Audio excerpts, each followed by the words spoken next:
And we are live. Morning thoughts, morning thoughts, morning thoughts. Shout out to the people going out to work this morning. Shout out to the people coming in from work this morning. Extra special big up shout out to the people who work multiple jobs. I have the utmost respect for you. Shout out to my entrepreneurs, my stay-at-home moms and pops, my retirees. Shout out to the drivers. Shout out to the Uber driver, Lyft driver, truck driver, taxi driver, food delivery drivers. Round town and long distance truck drivers, shout out to the crossing guards and the school teachers, law enforcement personnel, medical field personnel, military personnel. Shout out to the barbers in the barbershops, hairdressers in the beauty salons, the nail techs. Shout out to the engineers. Shout out to the AC techs. Shout out to the delivery people. Shout out to whatever it is you do for a living. Shout out to you. Too many profession titles to name, all of them. If you get up and you get out and you work for yours, shout out to you, right? Here we are on this beautiful, beautiful Monday morning. Today is the 20th of April. April is almost done, almost May. And we are here and we're happy to be here, right? I'm going to give a few shout outs starting from the top of the chat this morning, which I normally do. And then we'll get into our topics. It's one of those mornings. It's Monday morning. Monday morning be making you feel like, damn, I missed the weekend because the weekend was so short, and then it's back to Monday again.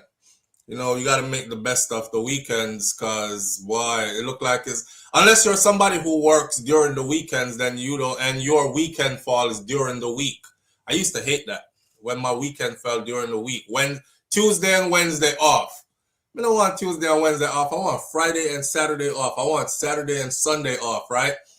All right. Shout out to Miss Goldie Robinson. Miss Goldie Robinson, thank you for being the first one in this morning. Big up yourself. All right. The chat is open this morning to subscribers only. So it won't be only green names in here. It will be the names. Some black names will be in here too. So everybody who is in here is a subscriber of the channel, not necessarily a membership holder, which would make your name appear in green, but definitely a subscriber because that's the only way you could get in this morning. So thank you for all those who are subscribed to the channel, all right? And extra thank you to those who names are in green. Tony Mango, big up yourself. Thank you for being here. I appreciate you. Sharon Morgan was in Brighton early this morning. You're the Finest is in the building with us this morning. Says good morning. You're the Finest says it a rain over upon my ends. Jaja, still, my morning good. It's all sunny skies over on my ends. Black Eagle, big up yourself. Thank you for being here. Norma Jean, Marie's Message 411 TV is in the building. Big up yourself. Thank you for being here. Marie's Message 411 TV, as you know or might not know, is my fellow content creator sister. There's a few of us in here who are content creators, and when I see them, I call them out so you too can go and subscribe to their platform and check out their content and keep the support in the family, right? So Marie's Message 411 TV is right there in the chat, not too far from the top. Simon G, big up yourself. Thank you for being here. Anthony Vaz, big up yourself as well. PG is in the building this morning. PG is in the building this morning. Yvonne Walford is with us this morning. Thank you for being here. Dorothy T is in the building with us this morning. Big up yourself as well.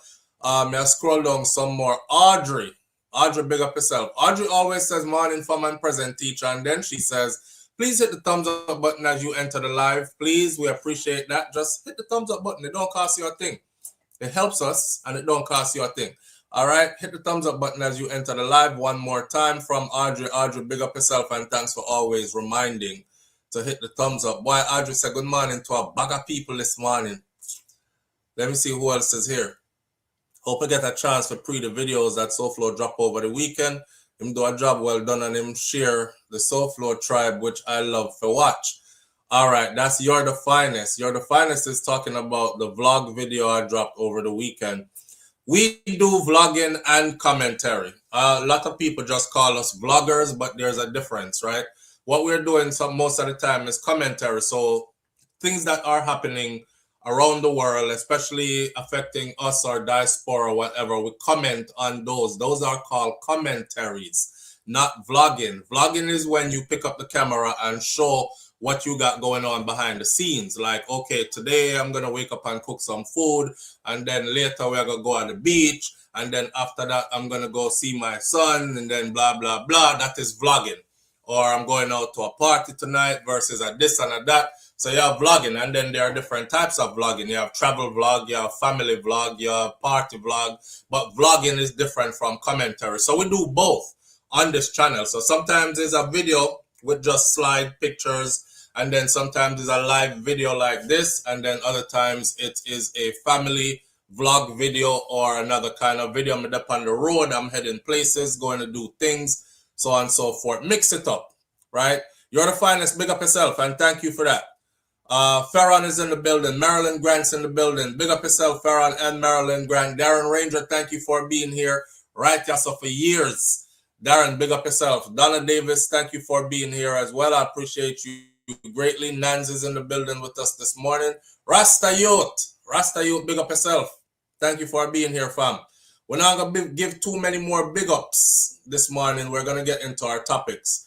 BM, thank you for being here. And Santi Hustle is in the building with us as well, bright and early this morning.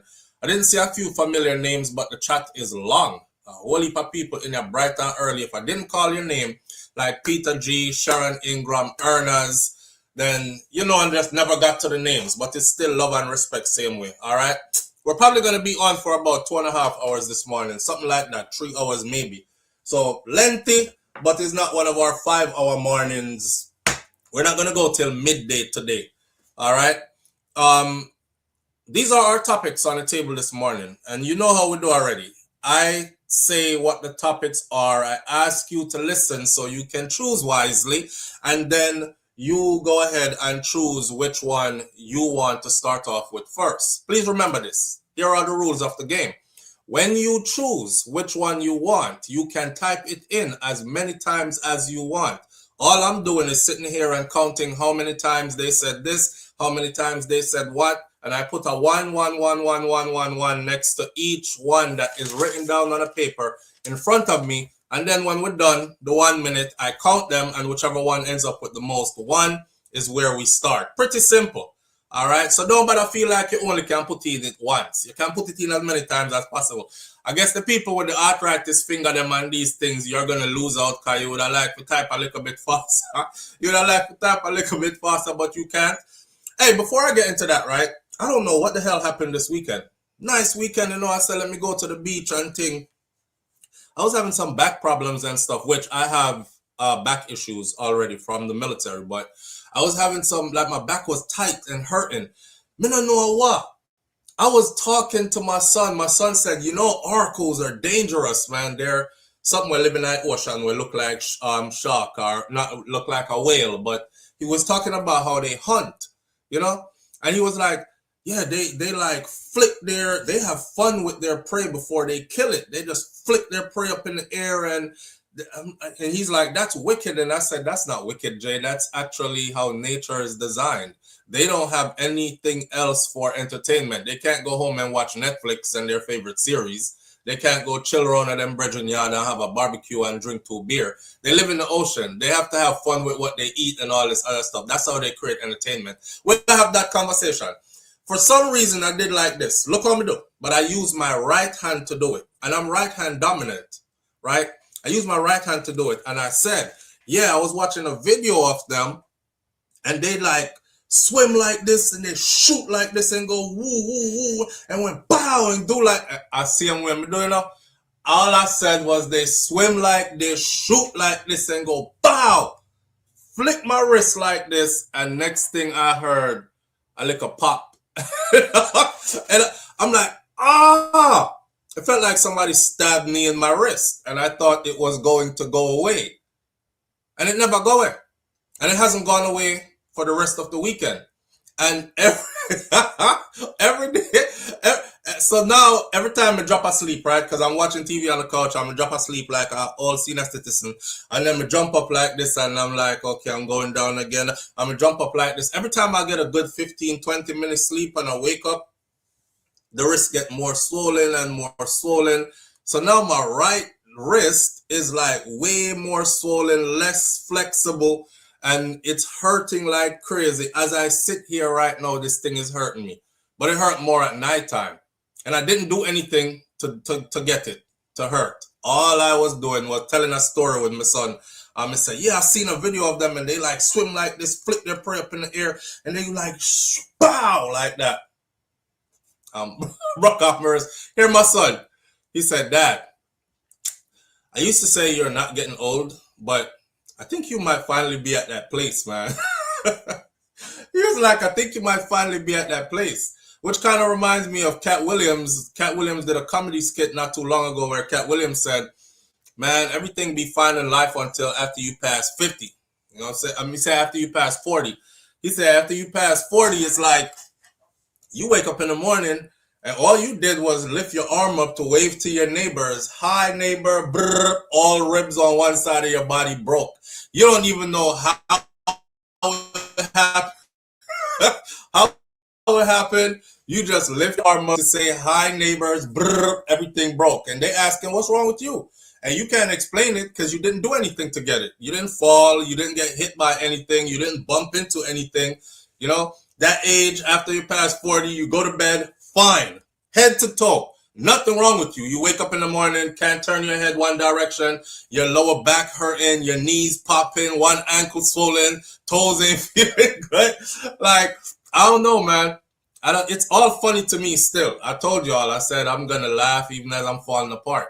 It's as you age, it's good to age gracefully. Try your best to take care of yourself as best as you can. But there are certain things that you obviously cannot avoid. And I'm learning that too because I didn't do a damn thing yesterday. I could have seen if I was running, you know, and then hear my son now about, hey, Dad, so you've been practicing to beat me in the race? Because he runs track and field, right? In my high school, I run track and field.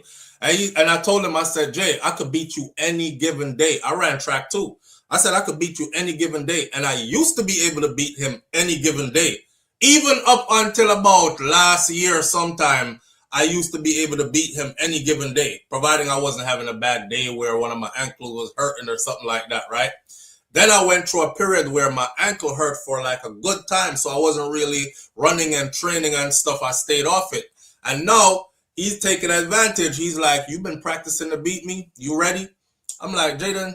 And for some reason, it pissed me off, you know, because I'm like, Jaden, go look your own size, bro. Go look somebody in your own age group for race. What are you going to brag about to people? That you beat your dad? Your dad is like way older than you. Oh, I beat a senior citizen.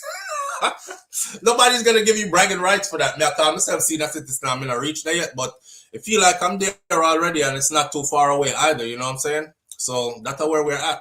But we're going to laugh through all this. We're going to age gracefully. And if we ain't aging gracefully, we're definitely going to age comedically. I'm going to laugh after everything on my way out this door. Hey, why not laugh? Why not? You don't escape this place alive. The whole way I go the same way, right? Might as well make fun of it. Not loving my knees right now, says PG. No, I'm not the only one, so I got to share these stories. I am not the only one. I'm not the only one that go to bed fine and wake up in the morning and everything wrong. And you're like, why this hand so stiff? After me never sleep on it. Oh, my shoulder. And then you go to turn your neck and you're like, damn, I can't turn my neck. And that lasts for days. Flo, how the left hand never swell up. I tell the story. How the left hand never swell up. I tell the story. I don't know. Cause the left I don't know what the left hand good, but the left hand is not, I'm not even left-handed. So right now, the right hand, you'll be surprised. And I keep telling you all this. We don't appreciate our abilities until something affects it. Okay, just for going to the shower, I'm beard, right? Matter of fact, my kids love when I cook and share their food out. I will cook and leave all the food in the kitchen and tell everybody, all right, the food's done. I'll share the baby's food out, you know, and if Shakira did it, me ask her if she want a plate and me share for her food out too. And then we'll leave it and tell the big one them share out for them food. Everybody is in the house. All of them always say, nah, Dad, we want you to share our food. And I thought to myself one day, I said, this is a privilege. Because Miss Ruby used to cook for me all the time. Watch this. Miss Ruby, my granny, she used to cook for me all the time. My grandfather knows that chicken soup was my favorite soup. And this man used to kill a chicken to make my favorite soup, which is chicken soup, right? Foot and everything in it. Back, foot, everything. All the head used to go in it. But anyway, my grandmother used to cook all the time for me. And as my grandmother aged, she could not do it anymore. So my trips going to Jamaica over the years turned from what you want to eat when you reach. And I say, Grandma, me want oxtail with rice and peas or something. Or I say, me want some brown stew chicken with rare, right? I watch as the years go by where when I called to say I'm coming, she couldn't say what you want to eat when you reach here, baby. So she couldn't cook for me anymore. You know what I mean? She couldn't cook for herself anymore either. She had to hire somebody to cook for her and these kind of things. Now, when my children said to me, when I tell them share out your own food and them say, nah, you share it. A part of me want to say, get in the kitchen and share your own food. You're old enough. But then I thought, you're not going to be able to share their food forever. These kids are going to be grown and gone soon. As a matter of fact, they're going to be grown and gone, and you're still going to be able to share food, just can't share for them because they haven't been to your house to see you in God knows how long because they have their own lives. My grandmother said that to me when I was little and I was leaving Jamaica. When I left Jamaica, before I left, I said, Grandma, I'm going to write to you every single day. And my grandmother said, you're not going to write to me, baby. You're not going to write to me. You're going to grow big. You're going to have your life is going to be busy. You're going to have your own stuff going on. And the bigger you get, you're going to have your own family and your own children to raise. You're not going to remember to write, Grandma, every single day. Because I was saying I'm going to write to you every single day, Grandma. And that's exactly how life turned out. I didn't have every single day to write to her. And writing changed because mail through mailbox and thing never happened no more. You know what I mean? We started going computerized to where FaceTime and text message and all that. And as old as she got, she started not being able to keep up with all that stuff, like how to send an email or answer messages and check inbox and all these things. So she fell out of timing with technology and communication dimmed. And then that's why every time me used to go see her, she would cry every time she see me. And I would say, Grandma, stop crying now. She said, it's just tears of joy, baby. It's just tears of joy. I'm just crying because I'm so happy to see you and you're so big and healthy and strong and things, right? What was your name? When Miss my granny said me handsome and she had talked about Miss Ruby must have did blind or have eyesight problem. But you know, so I watch my kids now when we tell them go in the kitchen and share your food and they're like, no, Dad, I want you to do it. So back to the hand story. I'm sharing the food. And you know, I use some big spoon share out the food them. I couldn't share my kids' food this weekend because my wrist is swollen. As you can see, this wrist compared to this wrist, my wrist is swollen and I couldn't share their food because I couldn't lift up the big spoon to put the food in the same thing. I was like, damn, I can't share the kids' food. I can't even share my own food. I was there sharing with left hand. You know how your left hand is very uncoordinated? Yeah, so the food I got all over the place and I try to take my time and put it together. And I'm thinking, boy, you better start training to be ambidextrous just in case anything happen in life. And you can't use the right side. God forbid you can't go to the left side and it will be easier. Can't do simple stuff. Simple stuff. Wash my face. You know? Spruce up my hair with my hand. Wipe my body in the bathroom. It's like you don't realize until one little thing happen. And again, I never fall down. I didn't get hit. I didn't bump into nothing. The only thing we do was say the oracles them swim like this and they go shoot up their perry in the air and just pow like that. And they hit them and crack and and now my wrist swell up. Live life, y'all, man. Live life. It ain't gonna always be the same. Enjoy your good days because your good days don't last forever. And then when them bad days come, you gotta hold up under those too and know that those won't last forever also. That's life. A balance of good and bad, up and down, and them kind of sitting there. That's life. That's how my daughter starts. She noticed that damn near everyone smoke all through here growing up. Everyone smoke all through there growing up. I don't understand that. Yeah, man, but that's how I go. We'll fall apart, but it's okay. So flex. We'll fall. No need You forgot in on a combat. You see, you're the finest. Me I lay my story out already. I am not fit. I am unable to fight. Remember we talked about the draft situation, and if it opens up and they go to full scale war and are in need of people and they start drawing people in and pulling in those who served before and all these other things, I'm no good. I can't do anything. All I was doing was telling us, you can't put me on no combat field. I was just telling the story and broke my wrist. I'm definitely not battlefield ready for you. I can't do it. There you go. My story is already out there. Anyway, these are the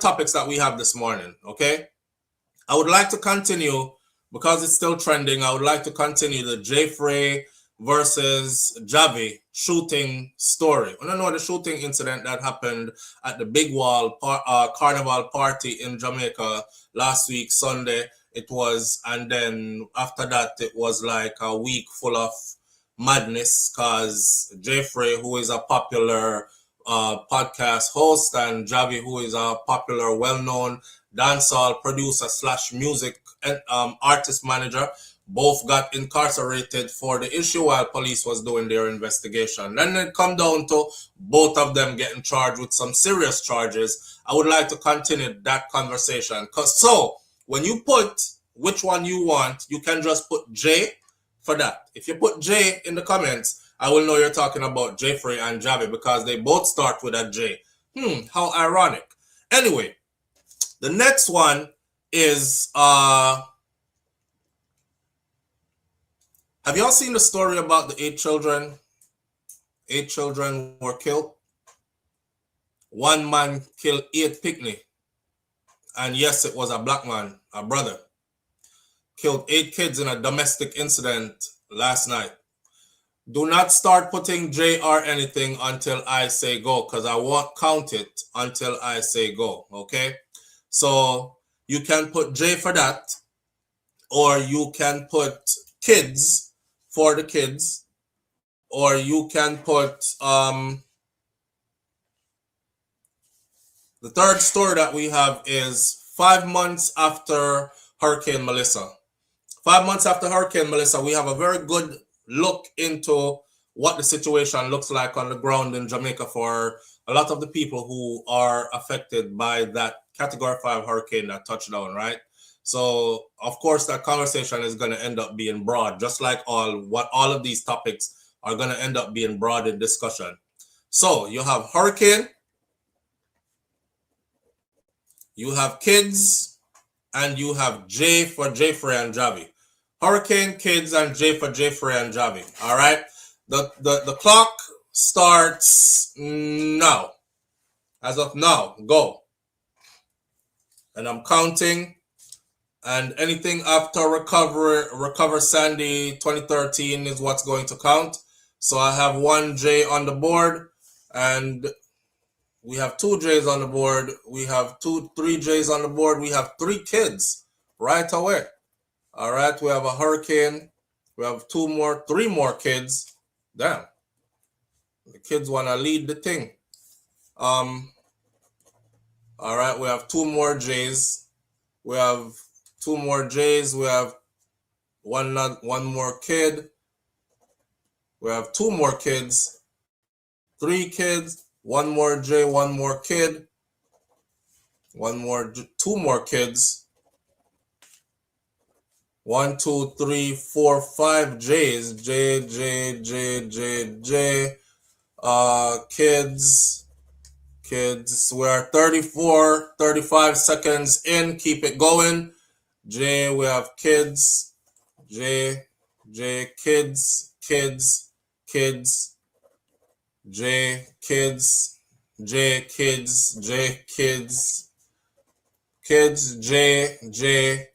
J, we have 15 seconds left. Keep it going.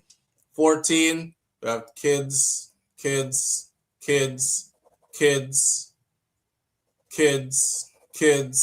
at Nisha. Nisha is kids. Caribbean Blend, big up yourself. We have 5, 4, 3, 2, 1.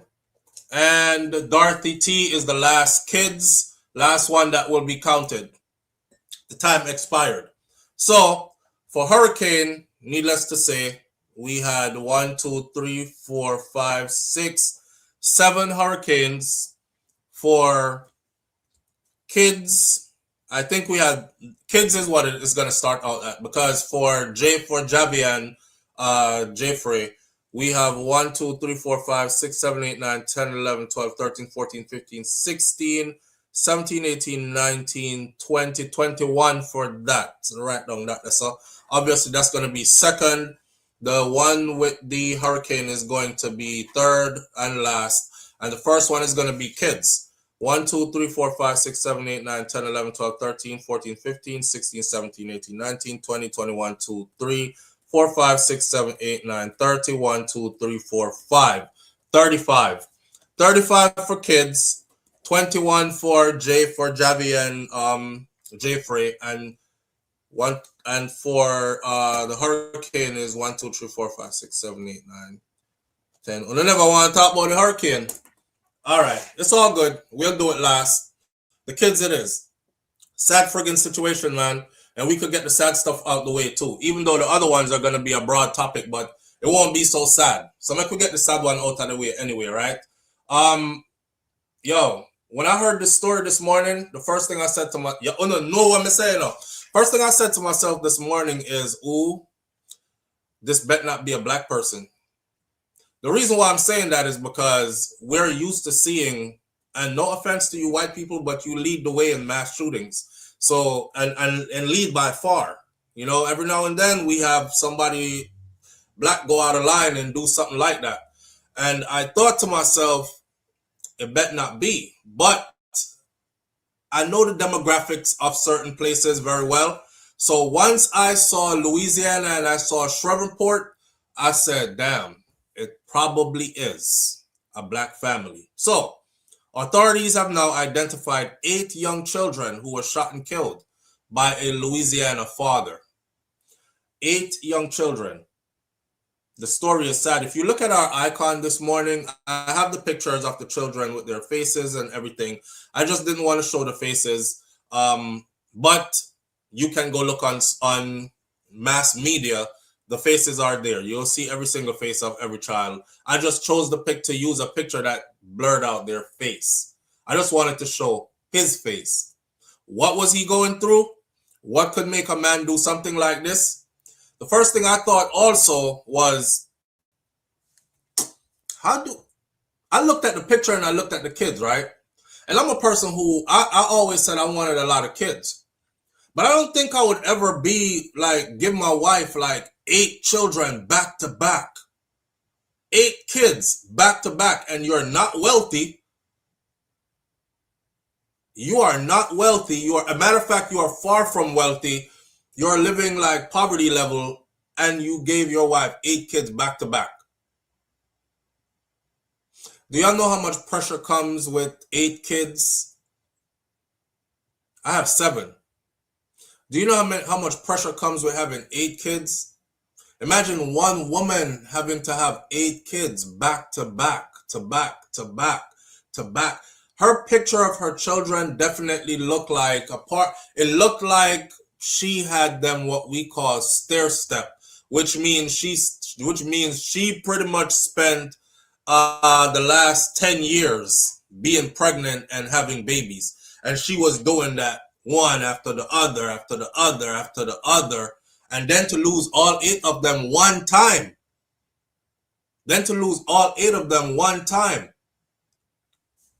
Man, I don't even know where to begin. So let's begin with what's been put out, okay? 8 children ranging in ages from 3 to 11. They were killed early Sunday morning in Shreveport, Louisiana, in a shocking act of violence that marks the nation's deadliest mass shooting in more than 2 years. A father, identified as 31-year-old Shamar Elkins, fatally shot his 7 children and a cousin that was with them. So his 7th wife have them, and the 8th one was a family member. That Yes, oh man. And critically wounded 2 women, including his wife, in a rampage across at least 2 locations before daybreak.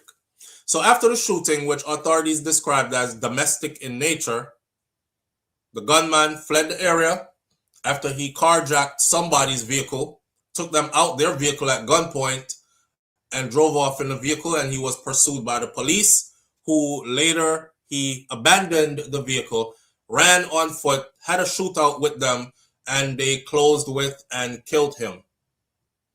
The Caddo Parish Coroner's Office identified the victims as Elkins, 3 years old, Jayla Elkins, 3 years old, Shayla Elkins, 5 years old, Kayla Pug, 6 years old, Layla Pug, 7 years old, Markadon Pug, 10 years old, Shariah Snow, 11 years old, Kadarian Snow, 6 years old, and Braylon Snow, 5 years old. Something funny about these names, because as I'm reading these names, I'm thinking if him and his wife were married and they had 8 kids, were there children in this relationship before they got married? Because these can't all be his kids. Because remember, my original thought was, why did you give your wife 8 children back to back? It seems like some of these kids have different names. Like the Snow children are older. And they have different last names, but they have the same last names. Like Braylon Snow, Kedarian Snow, Sariah Snow. They all are 11, 6, and 5, and they have different names. And then there's one, which I'm guessing that's the cousin, who has a name, 2. 3 of them have the name Pug. Layla, Markadon, and Kayla are Pugs. And then you have Elkins. How did the children end up with it? It's not even adding up to me. There are 3 different last names here that are distributed evenly pretty much across 8 children. Did he have children before and she had children before and they got together and but then his children would have ended up with his. I'm not trying to explain it. They're listed and reported as his children. So as the shooting unfolded, some children tried to escape out the back door of the house, said State Rep Tammy Phelps during a news conference with other city officials. They didn't escape. He made sure they did not escape. You could imagine what happened when the kids saw that he was actually carrying out this act and they were bolting for the door and him run them down and made sure they didn't escape either. There was a 13-year-old who got up to the roof of the house and jumped off the roof of the house to escape. That 13-year-old was injured, but he's the only one who survived. Much about the circumstances and the motive surrounding this is still unclear because this is still developing, right? And a lot of people are still in shock. This is still developing. This is a tragic situation. Maybe the worst tragic situation that we've ever seen in Shreveport, says Mayor Tom Arsenault in a news conference. He said, we've never seen anything like this around here before. As the police continue to piece together what led to this massacre, here is what has been released that CNN has gathered so far.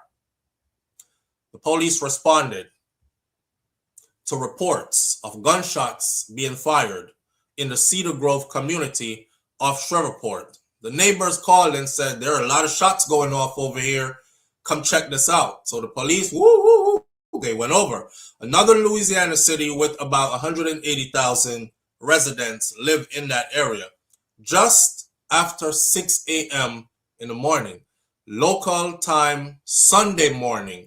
If you know anything about the South and you know anything about Sunday morning, yeah, there are other worshipers here, Seventh Day, this, that, and the other, who worship on Saturdays or whatever. We have mosques here where Muslims worship, but in the South, it's majority Sunday worshipers. And Sunday is a reserved day. It's kind of like a quiet day. It's a family day. So if gunshots are going off 6 o'clock early Sunday morning, everybody is going to be hearing it. And this is what happened according to Shreveport Police Corporal Chris Bordelon. Police believes that Elkin first shot his wife at their residence on Harrison Street. Then he went to another house on West 79th Street where he shot the 8 children because they weren't home with them. He shot the 8 children and another woman. The other woman is the mother of the 8th child that was killed in this. So I'm guessing the child that escaped off the roof that got away was actually the couple's child, because they're listed as having 8 children, but one of the ones he killed of the 8 is not theirs. Elkin's wife sustained very serious injuries. She was shot. She didn't die. She sustained very serious injuries, according to CNN news affiliate KSLA, and the other woman has life-threatening injuries.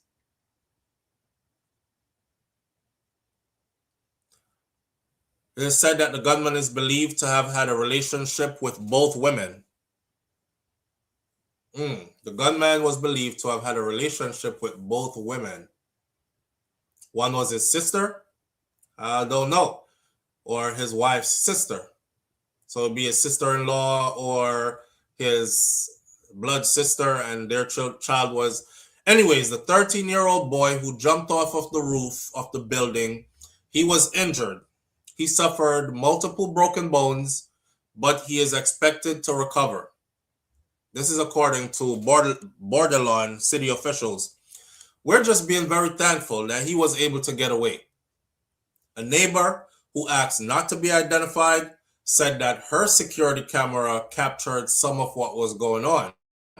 And it captured video footage of what appears to be the shooter fleeing and running towards a tire shop that is down the street, armed with a rifle. Elkins carjacked a vehicle with the rifle and then led the police on a high-speed chase into a next parish.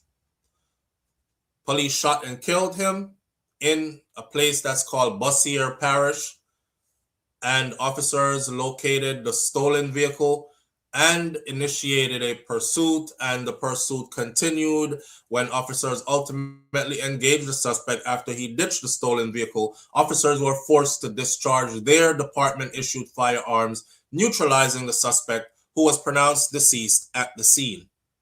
The shooting is the deadliest in the U.S. since January of 2024, when another incident of a 23-year-old man shot 8 people, most of whom, again, were his relatives in a Chicago suburb. So that's up north. This is down south. And there have been at least, get this, for our people living in America watching this, there have been at least 114 mass shooting incidents in the United States of America since the start of 2026. There have been at least 114 mass shootings in the U.S. so far since the start of 2026. We're only in April. January, February, March. Today is April 20th. We're 20 days into the 4th month of the year.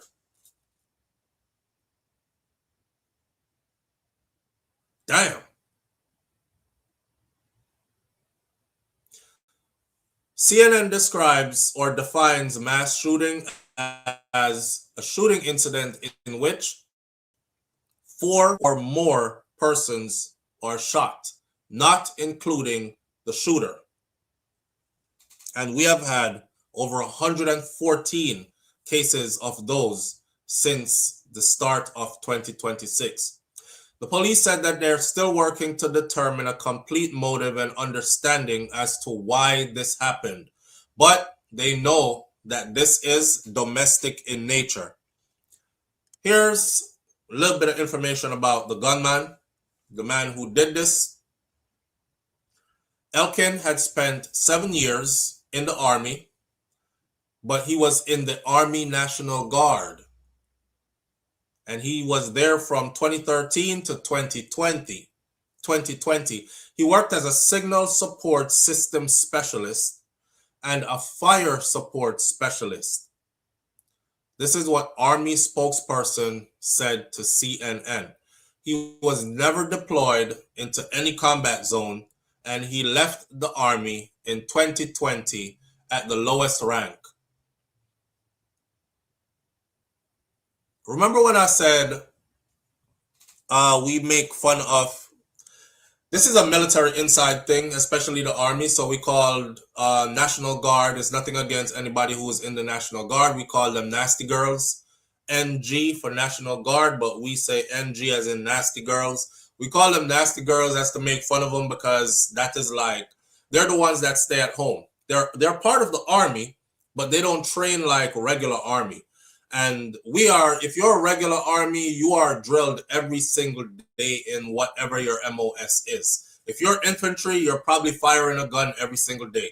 If you're not firing the gun every single day, you are somewhere with that gun, breaking it down, learning how to put it back together, even blindfolded or in darkness. You're learning movement under fire. You're learning all war tactics and how to fight, how to clear a building, how to tactically go into a mount situation like running into a neighborhood that has many houses on both sides. All these kind of stuff is what you learn. If you're in finance, you're going to be learning financial stuff every single day, or actually working in your field as far as paperwork goes for military personnel, how to sort out and make sure everybody gets paid on time, all this. If your MOS is cooking, then you're probably in a DFAC. Not probably, you are in a DFAC every day. You're learning how to measure and how to mix and how to season and how to properly prepare and how to temp food properly for safety. You're in the DFAC actually serving people. So you get a full workout of what it is. Nasty girls or National Guards,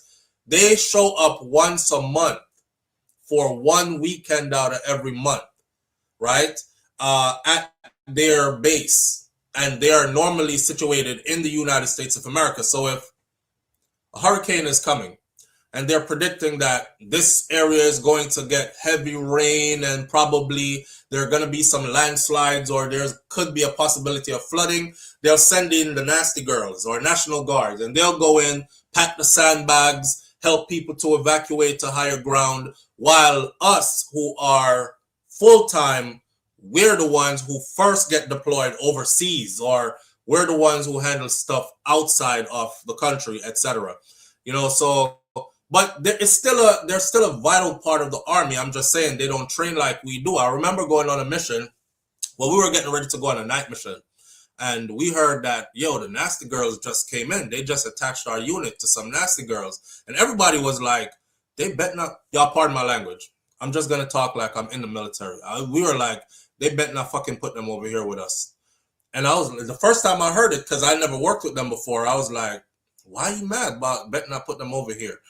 And he was like, they don't have no fucking training. They don't know what to do. Anyways, first sergeant was like, I don't give a fuck, y'all bringing them out there with you. Take them with you. Let's go. So he attached them to us. Now you getting ready to ride off into the night, right? From a safe fob out into sector. You're off in the city under darkness.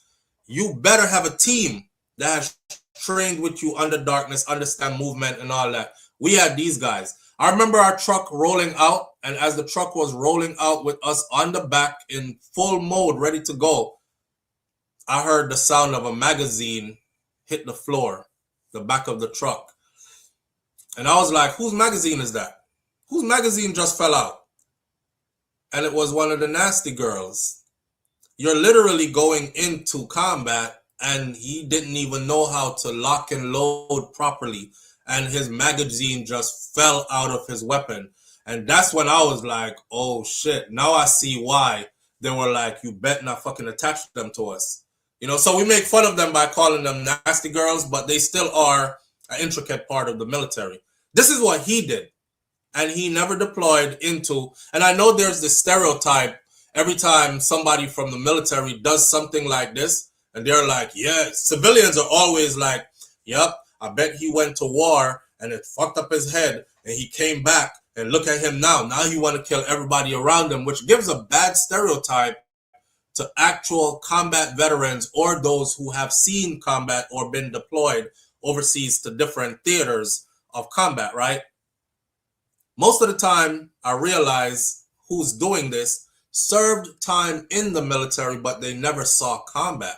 They never even deployed overseas, and he is one of them, right? So I had to break that down so everybody everybody is understood through explanation. So he had at least 2 prior criminal convictions also in Caddo District Court records that shows that he was arrested in March of 2019 on a charge of illegal use of a weapon and carrying a firearm on school property and driving while he was intoxicated in 2016. So 2019, he was caught on school property with a gun.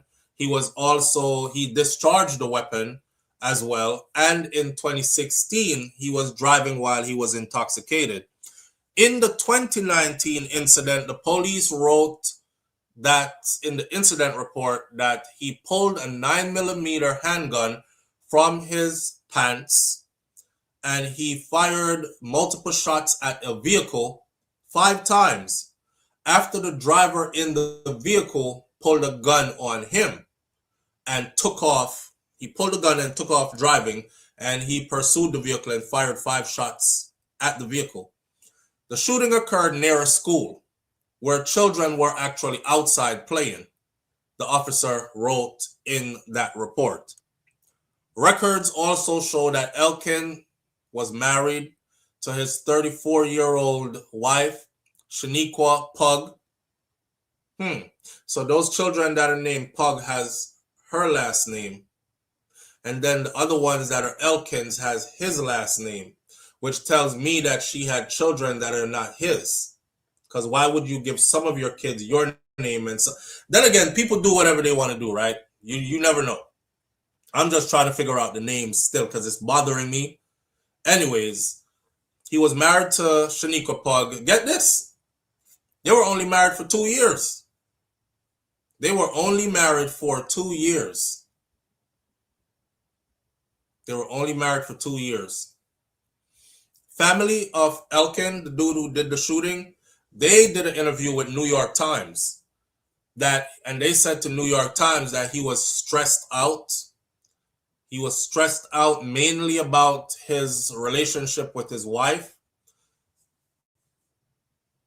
They said he called his mother and called his father, which his mom is married to a guy that is not his biological father. Boy, then put everything in there, so you're probably going to get his blood type at the end of this story. He called his mom and his mom's husband, or his stepdad, it says, and told them that his wife wanted a divorce from him and that he was drowning in dark thoughts. That was his last communication. His wife wants a divorce and he is drowning in dark thoughts. That's what it says. Elkin and his wife were in the middle of separating, and they had been they were in the middle of separating, and they had been arguing prior to this shooting. Crystal Brown, a relative of the wounded woman, also did an interview with the Associated Press, and that is what she said. CNN has sought to reach family members, friends, and neighbors who knew Elkin to get a story from them. And here's how officials are responding to this. The mayor described the scene of the shooting as horrific. You could only imagine. Little bodies everywhere. He said this type of shooting rattles the whole city. Our community is grieving this unimaginable loss of innocent lives. These were children, and there are no words that can make sense of this, and no distance that shields us from it either, he said in a statement as he was urging the community to come together to support one another, especially this family, because they're going to need it. We must not ignore the deeper issues here. Violence in the homes, that's where it starts. Untreated trauma, That's where it starts. And the silence that allows violence in the homes and untreated trauma to fester and grow. That's deep. That's deep. Because if you really want to have a conversation, have a conversation starting from the root, right? Don't just pick leaves off the tree when you're trying to kill the tree. If you're trying to kill a tree, you got to dig it up from the root. He said we can't have this conversation without addressing this. It's violence in the homes, and this is where it starts. And the silence that allows it to fester and grow. People see stuff and don't want to say stuff. City Councilwoman Tabitha Taylor, she broke down in tears when she was speaking about the events.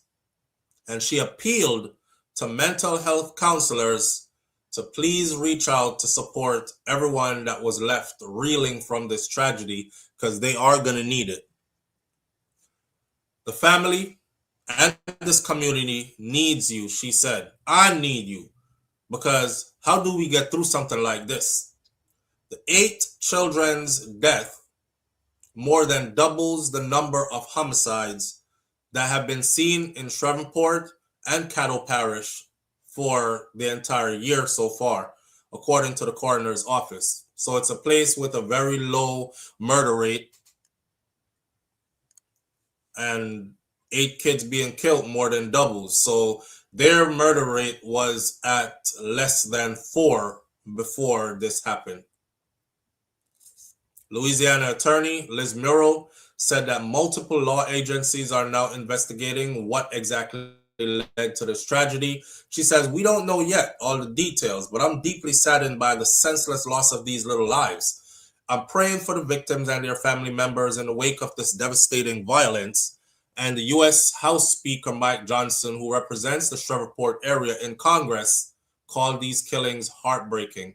He said that we're holding the victims, their families and loved ones, and our Shreveport community close to our thoughts and prayers during this incredibly difficult time. At a vigil that they had on Sunday in Shreveport, community members gathered to light candles and lay flowers and stuffed animals as a tribute to the children. It makes you take your children and hug them and hold them a little bit tighter and tell them how much you really love them, because you just don't know. You just really don't know, said attendee Kimberlyn Jackson as she was there on the scene. Hold yours, hug them a little bit tighter, let them know you love them, because you just don't know. I'm sure this woman never thought that, he would do that. I always say this, right? Relationships start out everybody putting their fake self forward. Everybody puts their fake self forward. I don't care who want to beat me for it. Every one of us put our fake self forward. Unless you have truly taken the time to work through all your issues and has redone yourself, right? Rebuilt yourself into this better person. You've put your fake self forward. At some point, especially if you went from one relationship to another in a short period of time, you put your fake self forward. People put them fake self forward and other people fall for it. And most of the time, not all of the time, but most of the time, it's deception for deception. You're pretending to be nice. I'm pretending to love you quickly. You're pretending to be somebody good. I'm pretending that I'm enjoying what you're pretending to be. And I'm going to pretend also to be whatever it is that you want as well, right? And it's a lot of pretending. I said this before, until the layers start getting peeled back. They were only married for 2 years. It didn't say how long they were together, though, but it said they were married for 2 years. 2 years into a marriage, this happens. A lot of the times you can't even begin to explain what could have caused all of this. I won't even try. I wasn't in the people's relationship. I don't know what could have caused all of this. Some people break under pressure. Some people are used and abused until they break under pressure. Some people are shamed and blamed until they break under pressure. Sometimes, there's something why he broke, and broke in the way that he did break. Bias might make you want to say, nothing never wrong with him. Him just wicked. But that's not the truth. That's not the truth. Because all the time she was with him before and loved him enough to want to marry him and bear children for him, he wasn't crazy. She didn't see any signs of craziness. She didn't see any signs of him killing anybody or wanting to kill anybody. Why are you saying he a veteran? What they have to do with anything? See, this is what I'm talking about. That's why I just lengthily describe. This is exactly why I just lengthily described what his position was in the military. I don't want people going around saying he was a veteran. Only he was a veteran. Him murdering 8 children has nothing to do with him being a veteran. If there was more to his story as a veteran, and I could read into that, I would say so. That don't have nothing to do with nothing. That has nothing to do with nothing. I'm guessing you probably came in late. You came into the chat late. Watch back the chat. Or watch back the video. I explained already. You don't have no damn PTSD. Because you serve doesn't mean you automatically have PTSD. And I can tell you that most people who do probably went into certain type of environments while in service, right? Some people are just, I wouldn't even use the word weaker, King Son, because weak implies, you know, I wouldn't use the word weak. Weak kind of imply like, because somebody called me weak, I would probably take offense to it. But some people are more easily offended than others. Some people's skin is thinner than others. Some people can't take hurt. They can't take blame. Some people can't stand up as strong as others. You know, oftentimes, this has nothing to do with this story, so I don't want people, oh, here he goes victim blaming again. Let me say, this has nothing to do with the story, what I'm about to say. Because we've had these conversations on this channel many times before, right? Walk with this. A lot of the times when I see situations where there's violence in a domestic situation and the man is the one that took a life, including the life of the woman, I always say to everybody else that we're sharing the story with, I said, women, please listen to me, right? And the same women don't listen to me. They turn me into their enemy because as soon as you start to talk to them, the first thing they say is, why don't you go talk to the man? Because the men are the one that's killing us, so why don't you go say something to the men? Well, if you don't understand that this equation has 2 people in it, the man and the woman, I can tell you that when a man is so far gone that he is thinking about hurting you violently, there's nothing somebody like me can say. The only other equation there is you. So we can talk to you and tell you to recognize signs of when violence is about to happen. We can talk to you and encourage you to lift up and run. We can talk to you and encourage you to not be a part of anything until it builds up until it overflows and you become the victim. We can't talk to these men. They don't want to hear nothing from you. All of them pretend to be good men. And all of them, some of them probably are good men, but good and bad at the same time. You know, in the wickedest man out here, if you ask his children and he's a good father, I don't know what you're talking about. My daddy is the best daddy in the world. He would never hurt a fly. And then you go around the corner and you hear him. Yo, that's a stone cold murderer. Let me tell you some things he did. 2 totally different persons. Y'all got to understand that when we talking to you, it's not us blaming victim. It's us trying to save you because you're not a man. So you don't understand how men think. Have I ever thought of violence? Hell yeah. Have I ever thought of like dark up the place? Absolutely. Am I the type to do it? No. No, because I have an outlet. And my outlet is I will always see the brighter side of life. My outlet is I'm playing life like chess. And if I should ever be in a relationship where I feel like the woman is starting to be that where I'm thinking violently, I start to look at her like, okay, we're on a chessboard. You're trying to trick me out of my freedom. You want me to go to prison forever. This is what I'm going to do. I'm going to take away myself from this equation. You understand? We could talk to men about taking themselves away from the equation. We could talk to them, but like I said before, not everybody can stand up under pressure the same way. Some of us, we can let stuff roll off our back like water off a duck's back.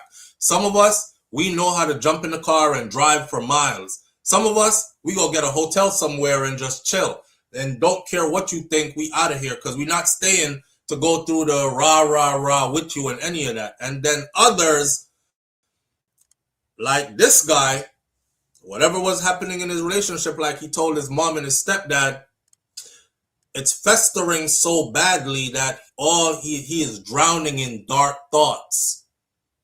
Everybody has dark thoughts. Whether you want to admit it or not, everybody has dark thoughts. Not everybody is going to act on their dark thoughts though. You know what I'm saying? And that's where you have to get to as a man, is to not act on those dark thoughts. Matter of fact, you got to train yourself to where dark thoughts don't come. Like they'll appear, but they won't stay. Once you start sitting there and start thinking on it, and you're like, yeah, all right, I'm not really going to do that still. But you're back to thinking about it again. You are in problems. You're in trouble. You're in trouble. You know, everybody has dark thoughts. There's women out here who get hurt by men in ways that are unimaginable. And the women cry about it. Most women cry about it when they get hurt. They cry by themselves. Some women deal with it by starting to sleep around. Some women deal with it by isolating herself. You know, the whole bun for bun culture. Some women deal with it, and they deal with it many other ways. But majority of women don't kill the men. They don't. Men are naturally prone to violence. I don't know if you know that, but men are naturally prone to violence. That's why I tell women also, don't stay around arguing with a man for too long. Because if he was, some of the stuff I hear women saying to men, if another man was saying that to that man, that would have got violent long time ago. It's only because you're his woman why it didn't reach there yet. Men are naturally prone to violence. That is why they have testosterone, and that is why your testosterone shoot. And that is why his parasympathetic and sympathetic system is more active than yours, because he was created to be that hunter provider from back in our unga bunga munga, before we even came to English language days, right? Big animal jump out the bush. He wasn't made to run and leave his woman and his children. He's made to friggin' square off with that big animal and try to save the big animal. He got to look at it like food and preserve his family and his bloodline. That's how we got here as humans. If you think about human development over time, right? So that all this stuff plays into it. All this stuff plays into it. I don't know what happened in their relationship. I don't know if she was provoking him. I don't know, whatever the case may be. There is no justification, by the way, for what he did. There is absolutely none. Once you hear the woman wants to leave, did we not say that like a few days ago, where I said, if I find out you want to leave, all you got to do is say it. I will actually help you to leave. I will help you to pack your stuff. I will help you to pay for your way out. I got to be sure if you want to leave. And if you state that that's what you want to do, then that's what it is. I was looking at this situation and I'm thinking, before I knew all the names of the children and what seems like some of them are biologically his. Now, by law, when you marry a woman and children are minors, those children become your responsibility as a man. So I believe in some states she could actually put you on child support for all 8 children, even if 4 of them belong to some other man who she had before you, right? Because the ages are from 11 to 3. 11, 10, 9, 8, 7, 6, 5, 4, or 3, or 1 skip 3. Yeah. So he's probably sitting there thinking, damn, I'm going to be left with 8 kids, or worse if she thought, You could keep all the damn kids. Matter of fact, keep the 4 kids that I had with you, or the 5 kids I had with you. These 3 I had before that you came and saw me with, I'm gonna move on with those and live life with those. You know, them kind of something that burn a man. Them kind of things burn a man. But I'm telling y'all like this, I could say personally, if you want to leave my kids with me, I'm one of those men. I am one of those men. Please give me my children. Please give me my children. You want to go, go. Please, and I won't stop you from going. Just leave my kids and I'm good. Don't leave though. Take my kids on purpose and then play games. Like I can't get to talk to my kids. I can't get to see my kids because you using the kids. Women play games too. You using the kids in a way where, because you know, I don't really care about you like that anymore. You made it clear you don't care about me. So I've packed up my emotions for you and tuck it in the back because as a man, I got to move forward. I don't really care about you like that anymore either. I care about my kids. So now you're like, okay, he care about the kids. I'm going to make sure his ass don't get to talk to them when he wants to. I'm going to make sure he doesn't really know what's going on with them or how they're doing on a regular basis, right? That's where they start to play with fire right there. And once you start playing them kind of games, anything can happen. Look at the Jamaican dude that went to the house and killed the mom. He killed the mother of the children.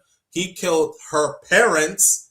He was mad at the parents because he was like, the parents are helping her to do what she's doing to him, taking away his kids, separate. But end of the day, you have to stand up like a man, though. You have to stand up like a strong man, though. I know not everybody is built the same, but you can't just be doing what this man did. There is absolutely no justification for it. None.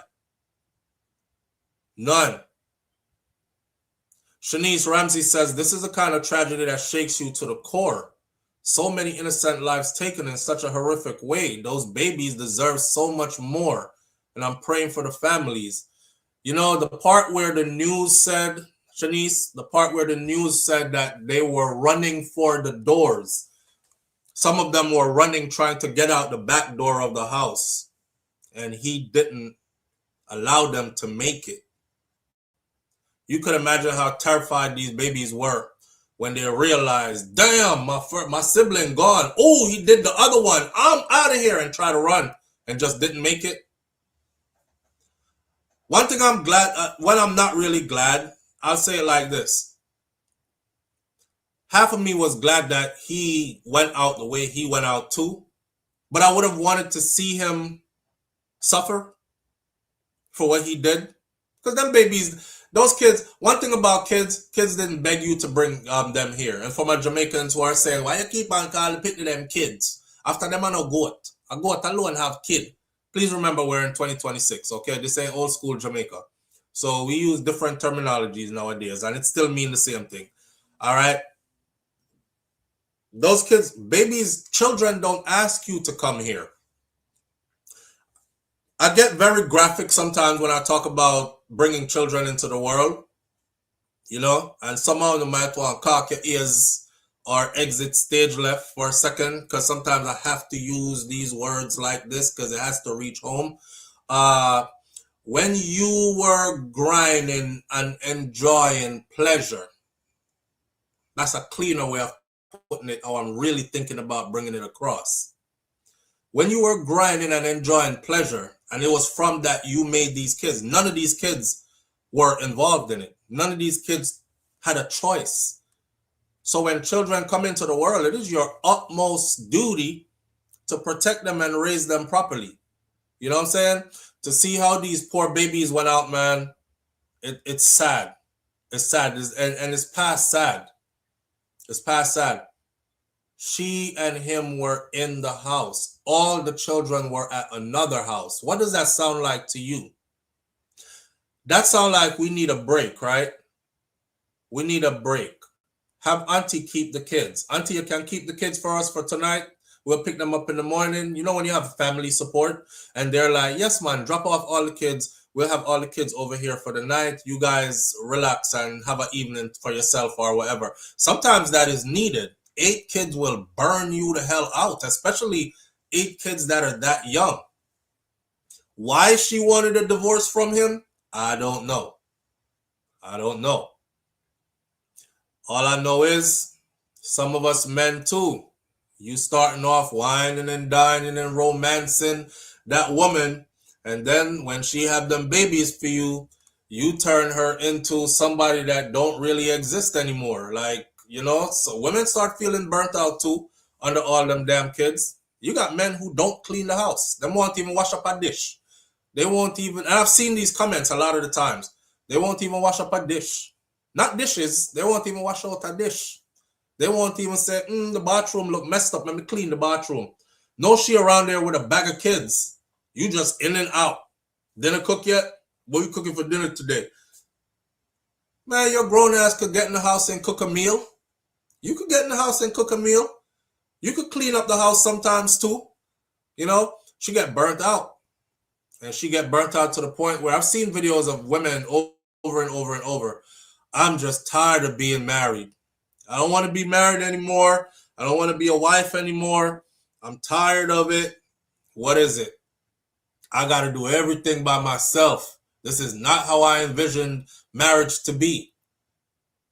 And as much as we can talk to each other as men and say, make sure you find a woman who wants to be a wife and enjoys being a wife and gets her pleasures from cooking meals for her family, nurturing her children, keeping her house clean. Those women get burnt out too.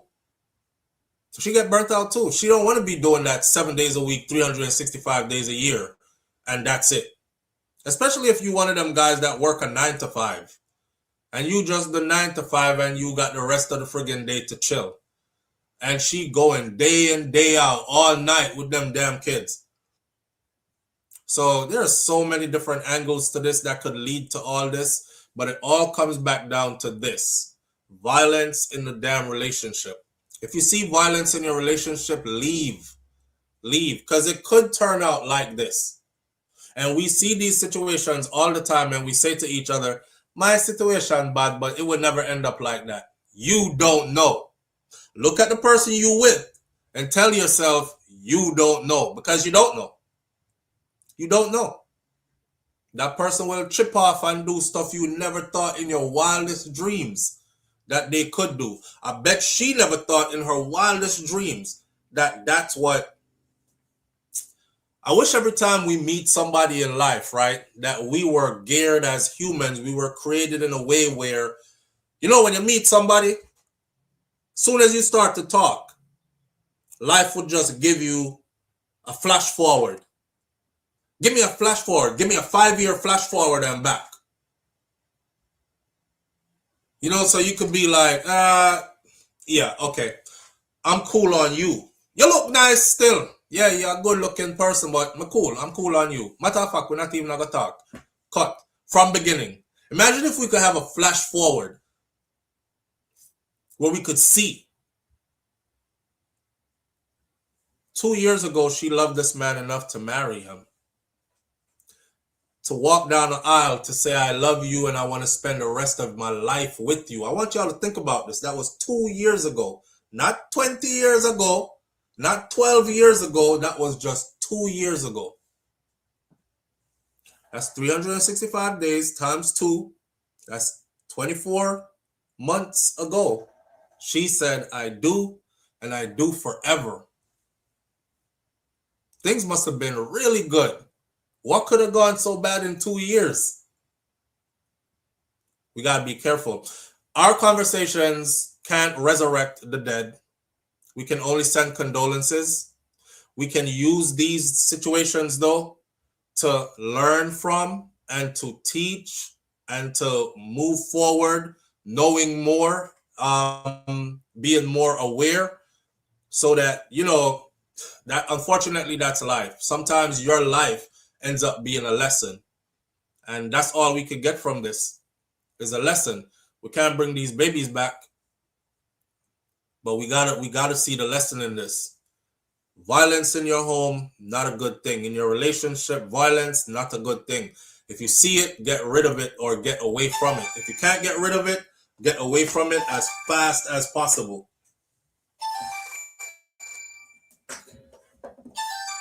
Why is my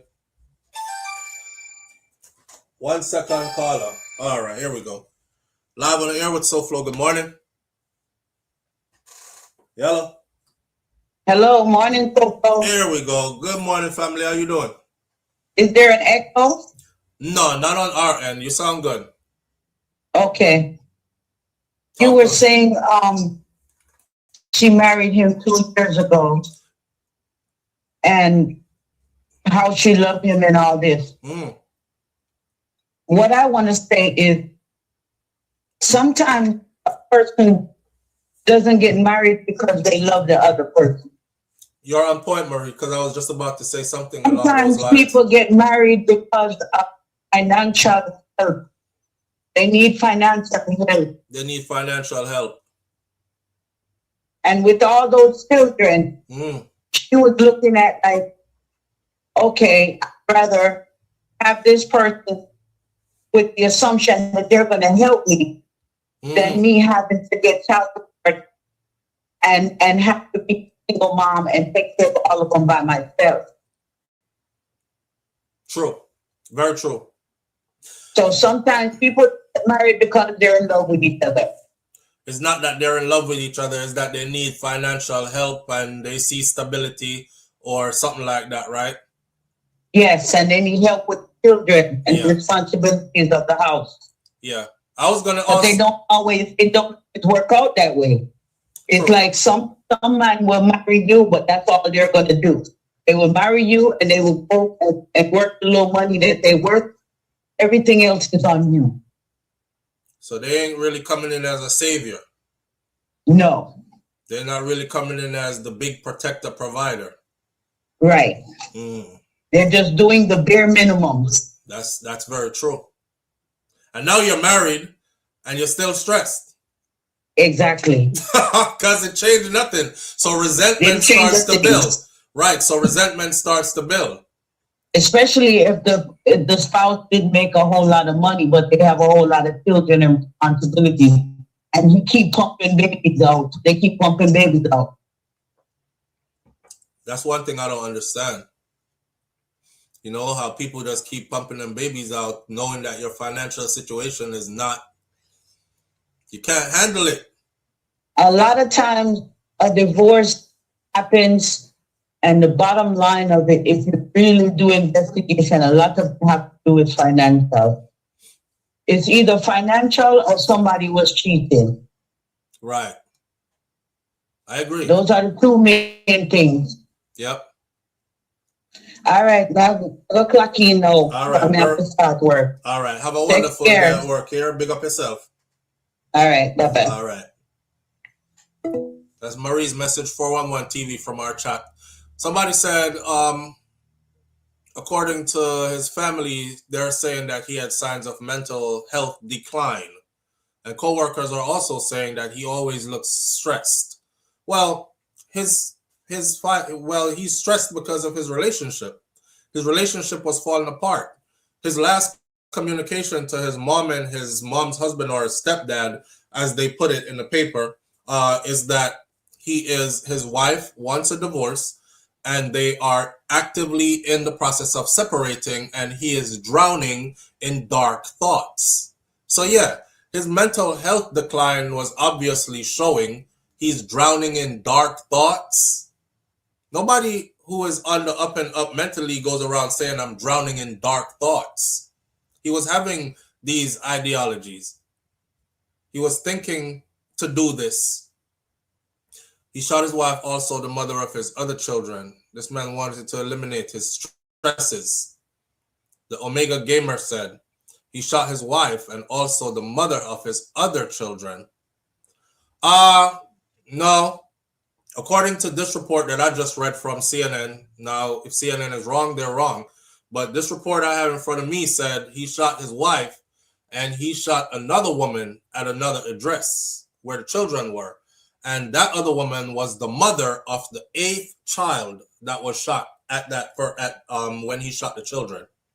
So that's not, I don't think that was, if she's the mother of the 8th child and they listed that child as a cousin, how could that be his child or the mother of his other children? I don't know. Sometimes when the finance not good, that's when cheating starts. When the finance is not good. You know, I think sometimes we married our enemies too, and we know it too. Yeah, sometimes people marry them enemy. Like, Mr. Umar married man because I don't know him would big and nobody ever ramsack our hole like that before. I could talk raw, right? Mr. Man married woman because our hole good. Because our throat good, our mouth good, she do the things them in a way when nobody else no do them something there. You be out here marrying for all the damn wrong reasons. And guess what? All that stuff gets old.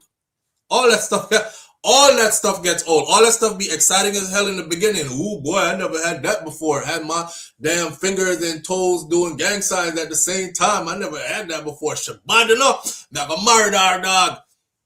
She had the one. He's supposed to be over there thinking, can I raise children with this woman? Is she the type of woman who can stand under pressure with me? Does she positively reinforce me, builds me up? You know what I mean? Can she keep my home comfortable and safe? Because I'm going to go out there in the world and fight for us. But I need to know that when I turn in that driveway and I get home, I'm coming home to peace, a peaceful environment. Is she that type? Man, not think about none of that. None of that. He over there telling the homies, I don't know, yo, one time she have one of my leg them, me feel like a back of my neck, I go, brother. Me don't know where she get that style from. She boom flick and split body something the way she angle me, I tell her some short her breath dog, and you know some run every day. Man a baller, me fit. You get me out of breath.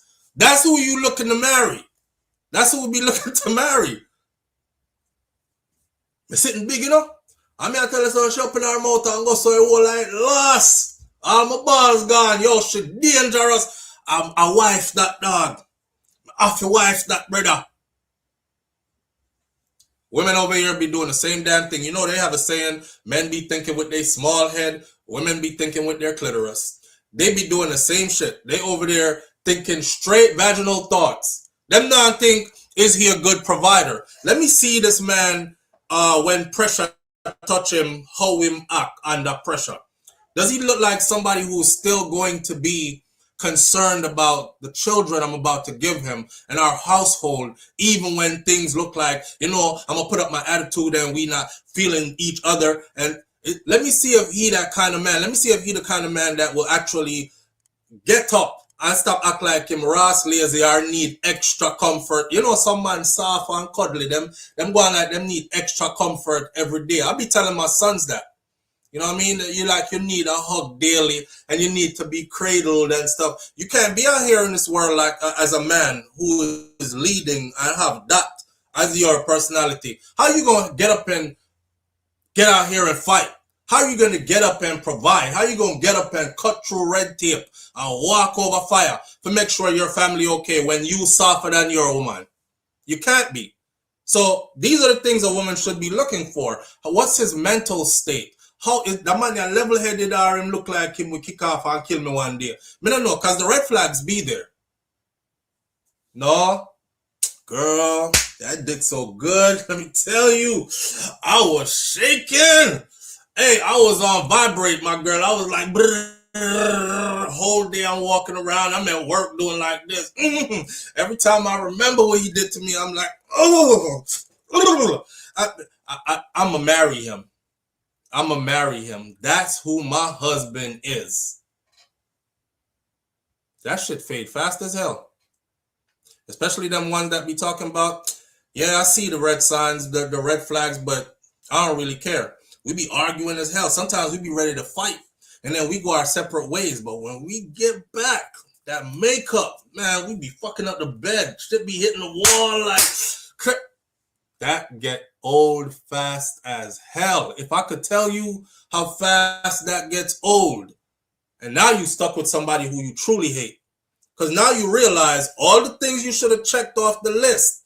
You didn't check them off. You was too busy thinking with your little head. You was too busy thinking with your clitoris. You didn't check the proper things off the list. And now you got baby in the equation. 1, 2, 3, 4, 5, however many you have. and now your relationship just filled with silent resentment. The only time y'all connect is if she throwing neck like a giraffe. The only time y'all connect is if he twisting your back out. That's the only time y'all connect. Anything other than that, I can't stand this motherfucker. I hear him say, it get old fast, friend. It get old real fast.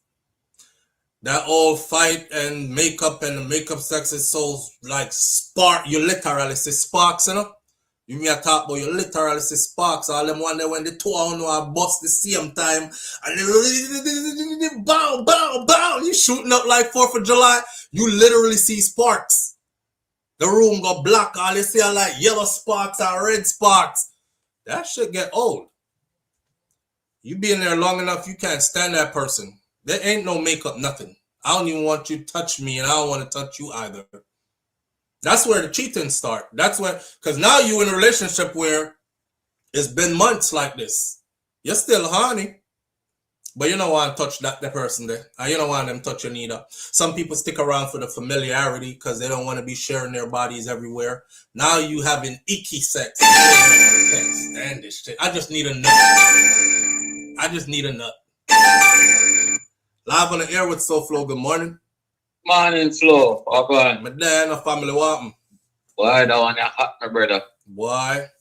It hurt as a father. Mm-hmm. It hurts.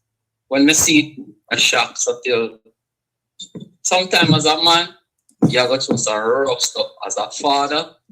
Mm-hmm. But they are not work with a certain man. Mickey Deans, I work at maintain the 13th store. Mm-hmm. And brother, I live on a roof. I never forget this when my kids them small. Because I have my kids them back to back. Mm-hmm. Them are 24 and 25 now. But when I never forget one day, I work on an AC unit. And rain a fall. Mm-hmm. And it cold. My hand freeze up. And I can't leg on my tool. And I fling down my tool and I start ball and I say, I want to go home. I want to go back to Jamaica. And when I think about the roof over their head, Mm-hmm. and food in their stomach, I have to get up myself. I have to take a couple minutes and get up myself. And get back to it. I said, no, I have to do it. And get back to I it have like a a man. choice. Them never have to ban. I did have fun enough when I do what I do. All right. But I have to get back to it because you can't make my people then go starve and go homeless. I never go without my youth them around me. Ever in my life. One time I spend one Christmas and then grandmother now one next state. Mm-hmm. But they always run me. When they're there around my kids, they feel empty. They still live with me. Saying. I mean I tell her say, yo, when I go out on our big people now, just say, hey, I'm good. I reach. I come back. That's it. That's all I ask now. Because them are going to do what they do. Because them big now. Yeah, them big. Them out those. But as a man, bro, you have to hurt. Yeah, as a man, yeah, man hurt, but man can't internalize pain like woman and sit down and take time to grieve and go through like you have to get up and move. Exactly, bro. I don't care what nobody want to tell you. Say, you know, sir, you sound like you're from my generation. You sound like you're from my generation. I see him when they call semi-young. When me say your voice sound young as hell, but you're young and old at the same time. Me know say you're from my generation. Bro, I think after me don't know, it's like, did we raise like really soft men, very emotional, can't go far out, and why? Because it look like, say, me don't know. I don't know, but... You hear my daughter say a thing. I'm going to look at her and I said, huh? She said, Daddy, these men are girls. They're sissies. But she said, what she call them booty shots, man? I'm like, huh? She said, you see these men, you know how many men try to holler me every day? And they got their long nails and their booty shots? She said, if I don't see a man working like you, that's how you know, so your kids will watch you. Yes. Even though they're not saying not silently, you say something about your daughter. Then I laugh and I say, a real thing about people now overstand. The daughter said, if a man not go work and I talk certain things, he can't talk to me. It may not even talk about the one them we're gone on the other side of the fence or the ones where I straddle the line. Me I talk about the man them were out here. Exactly. And I don't want to talk bad about nobody, but I do realize that like newer generation of men are like little pressure take them, bro, them just crumble like sand. Like, okay. Me have a friend, me give you one quick them kill the whole family. All right, talk. Sorry, I not mean to cut you. No man, go on, talk. And that's your call for the I have a friend, right? Yeah. She have a daughter, and one night she and her friend go out. And when she and the youth go out, them a come back, right? Mm-hmm. Them a forward, them a reverse back in. And when them a forward, right? Mm-hmm. The car tire gone, one of them punch her. And you know, said when we reach, I said, what they do? She said, he take one Uber and he gone. I said, whoa. And you want him a ride? Oh, you mean he gone? And he left the chicken on one dark here, you know? I'm gone. No, So I say, are you your friend? No, me no care about boyfriend, what nothing but a man. And he gone left you? Me say, you serious? You see? She say, yeah. Me say, yo, I get red so till I cuss somebody. Tire punch and him call a Uber. You can't change tire, brother. Nah, jack up a car, now looking at him back to see a little jack in there, change the tire. If you can't change the tire, bro. That's fine. But at least stay there with her. Exactly, you left the woman by yourself. What kind of jelly back foolishness that? Exactly what me I talk about. Your men, brother. Different, brother. Them flex different. Slow. We talk to you, I'm not keep off your time, all brother. Right, my brother, love, manners. Guidance. Manners. You see, that's a perfect example of what I'm talking about. And I'm not trying to talk down on nobody. It's something that happened.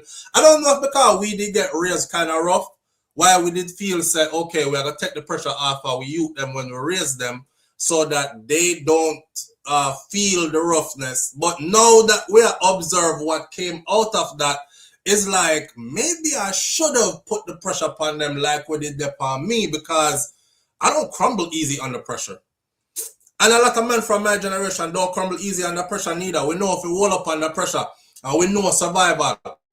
Them your man you know, like him, 30, 31, that other generation, that he's definitely that generation, they're right behind mine.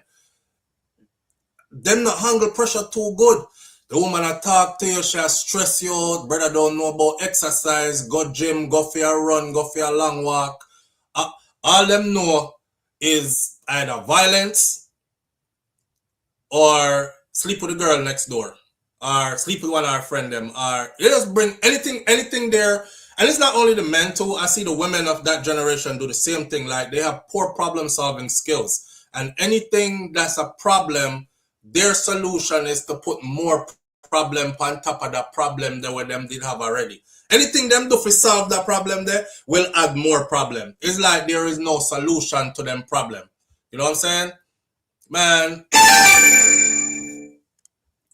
Live on the air with SouFLo. Good morning. Blessed man, Uncle Flo. Manners and respect, King. What go on? Boy, this a brother here. This a brother here. Let me see if I'm good. Let me see if I'm good with voice. Rasta you. Yes, I. All right. All right. Go on. No, this a brother here. If you can take out them things upon kids, regardless of what go on. We'll ask as a generation, brother. Like, you know how them brother here a program. And you notice that it's happening. I don't know if y'all notice this, but it's happening more and more with black men. It never used to be this before. And I'm not sorry to say it, but I'm watching, and this used to be where every time I hear something like this happen in the news, I'm like, yep, another Caucasian man done took his whole family out, and I'm expecting it to be that. Now we not even sure anymore. And when we go look, I run away. It's happening more and more now among us. Me teach my daughter them. See? I'm going to teach my daughter them, regardless of whatever it is, you don't really need the help. But you can't get around somebody who don't know say a them for help. Yo, say that part there again. What you say you teach your daughter? Say that again. I teach my daughter them so them don't really need the help. But you can't get around somebody who don't know say a them for help. All right, sir. You see, I'll call her before say about the brother can't change tire. That's the first thing me teach my daughter when she tell me say she want know how to drive. You can't dip on road if you stuck and can't hang yourself. You know what I mean? Now if the car just broke down, the car just broke down. See. But the basics. Yeah, the basics. What you say, babe? You don't have to worry about that because I'm always 5 minutes away. Or I'm sending help. You see, but Shakira find you already do. See? Yeah, that me like I said, when you teach your daughter to change tire, even if she don't know how to change tire, my lord, my daughter could definitely have at least professional help is 5 minutes away. I don't want her to come depend on no man, because if a man don't realize that is his responsibility, and him all jump in an Uber and left my daughter in the darkness, gone. Because I'm scared to stay out here and tie a bus. If she go back and talk to him, I would be pissed. Sure, if my daughter go back and chat to that virgin, we have counseling what we need right now. Him can't take care of your grandkids them. No. And he must show your daughter say him go left her in the dark in a real life down the road. So but the thing is, Rasta, you listen. At them kind of man, the woman them today still go back to. Brother, couple days ago, you know, me and my daughter have that similar conversation, you know, and I couldn't defend the youth them nowadays because they really don't know. Me don't know. Me don't know who teach them youth, yeah? But majority of them don't know. And the crazy thing is them have more resources than the generation before them. You know, and me don't know. The fact is say them can call AAA and AAA are gonna do it. Them can call like the little man they say in call lift for Uber and lift up from this already. Lift up from this, so left the car and left she. Me tell my daughter say shut him, man. So really, no, man, if my daughter go back to a boy like that, man, me and she would have a problem. I would actually sit her down to tell her that he just showed you exactly what he's gonna be in the future to you, and if you ever give him any children, he might run left you and the picnic them. My daughter did a talk down against the youth them of this generation. I couldn't defend them. She out here, brother. She's the one who's dealing in a for them generation. She know what she's seeing. She know you and she know what she's seeing. Yeah. Yeah. All this brother you know. What kind of pressure this woman must have pressure him to make him feel like he had picked the must go.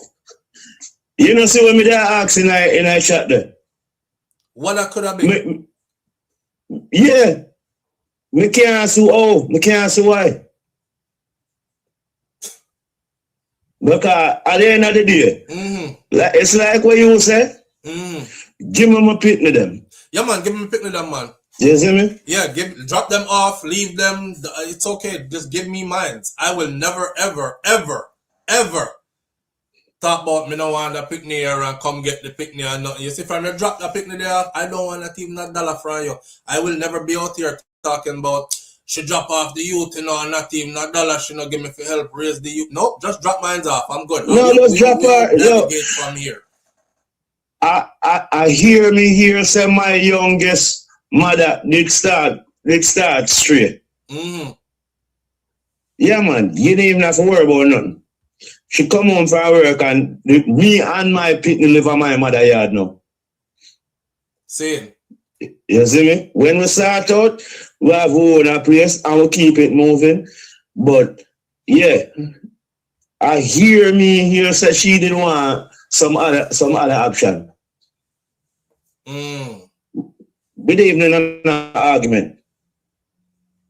You can do it if you like. Yeah, man. Me don't know. We're going with our men because the thing that bothers me too is not just okay. So we look across our demographic where black men are concerned. Period.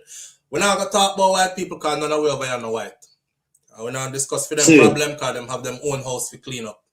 I'm looking at us, and I'm looking at us, and I'm looking at us from the African American perspective. I'm looking at us from the Caribbean perspective. I'm looking at us from the straight off the continent of Africa perspective. Wherever we are in the world, we are starting to do this thing here way more than normally ever did before. This whole taking out the wife and taking out all the kids and then take out yourself and sitting, that was never a part of us. That was never a part of us. So I wonder which part this come from and how come it is starting to happen so frequently among us. 1 and 2 here and there, because we know stories growing up.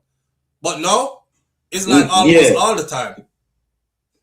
Me can't fathom it, brother. I don't know how.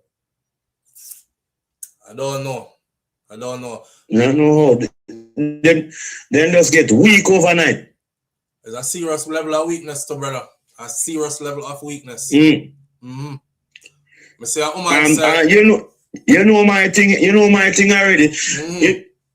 Me stick out my thing till my people them reach a certain age. Me say them not really need we. Are we really need them? Same. Yeah. At them time them deal with the wrongs in our relationship, you know. Same. We don't know how them guys can't take them thing there and put it in a perspective. Say you can't make them irrational move here and expect kids to turn out normal. Crazy, bro. All the one where slap where all the grandmother and grandfather and the mother in front of the picnic. Then do someone. What you think are gonna happen to your children after this? You actually did that in front of them. I talk about the Jamaican one we beat up, I believe, in New Jersey, like about 3 weeks ago. It was about 3 weeks ago, right? Yeah. What do you think gonna happen to your kids after this? You never loved them kids in the first place. I could never do an act like that in front of my children. And then, even if me decide to say, no, I'm going to lay down a prison for your girl, and I'm going to do this, and me do it would have never been in front of my kids. You took away the children, grandparents, and their mother. I can't think for short my kids them so, because it will have kill me for know what them have to deal with after. You know, me that think about something to say where not just particularly on this case, but as these things come to my mind, I have to say them before I forget them. And I wanted to say this to men, especially men. Sometimes you're in a relationship and you run away, right? From the relationship, and you abandon ship because there's a woman there that is tumultuous, and you know, you just can't find peace with this woman, right? And it happens. But we know, say, some of us should know that if you're a grown man, the ones who leave children in these situations, right? If you're a grown man and you can't stand this grown woman, what do you think the kids are going through or going to go through when you leave? Serious and leave them there. That's why it takes discipline, bro. That's why it takes discipline to be a man that can actually provide a stable environment for children to grow in. Because it's not all the time it's going to be kiki and nice and laugh up on everything. What to when it gets tumultuous? Can you steady the ship on a rocky sea? You're the captain, you know. Can you steady the ship in a rocky sea? Or you going to jump ship and left the picnic lamp on the boat a rock hard, so everybody does that. Because that's what we do a lot of the times as men, you know. Some men run away just to save themselves, right? You run away to save yourself, but you left the picnic lamp in a situation. Me hear that, you know, but I can't agree with it because you see, me as a person, me definitely know say me nah make my thing get low because of my kids. Because of my daughter them. You see me? Me not no son, you know. So it's not like me can't say, boy, me can teach a one for act how to fix the situation. It don't go bad already. Me just know how my daughter them get gobbled up by this. Yeah. But you see me? True. But what I talk about more like is I'm talking more to the men who jump ship easily. I'm talking more to the men who run away easily. Me not talk about no. If you're in a relationship and the situation brings violence or contemplating violence, then absolutely run away.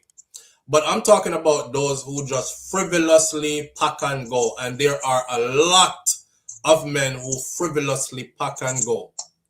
You know what I'm saying? Now, when you pack and go, because you can't stand her, you're actually leaving your children them with a woman who you can't stand. And half of the time, right, when you leave children behind, them children, they're going to get the brunt of whatever is coming down the pipeline. I've been around these women. No matter how them you hear them say, me love my children. Them always take out them take it out on them. Always. Them take it out on them. Yeah, the best mama take out her frustration on her picnic them. And she have to catch herself eventually if she have any self to catch her and say, I got to stop doing this because I'm realizing I'm taking out my frustrations on the kids.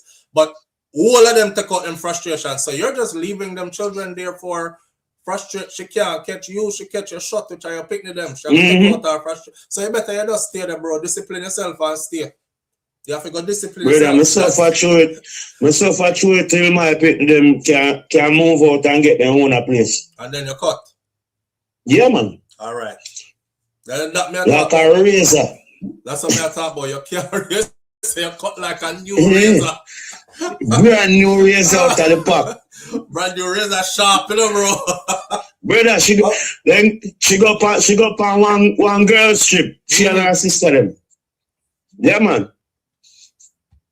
I forward them forward for see when me I pull off with the U-Haul with my something. Isn't it? You're done. No long argument. John was star. Boy. All that nurse from what day? Yeah, man, she get cut, man.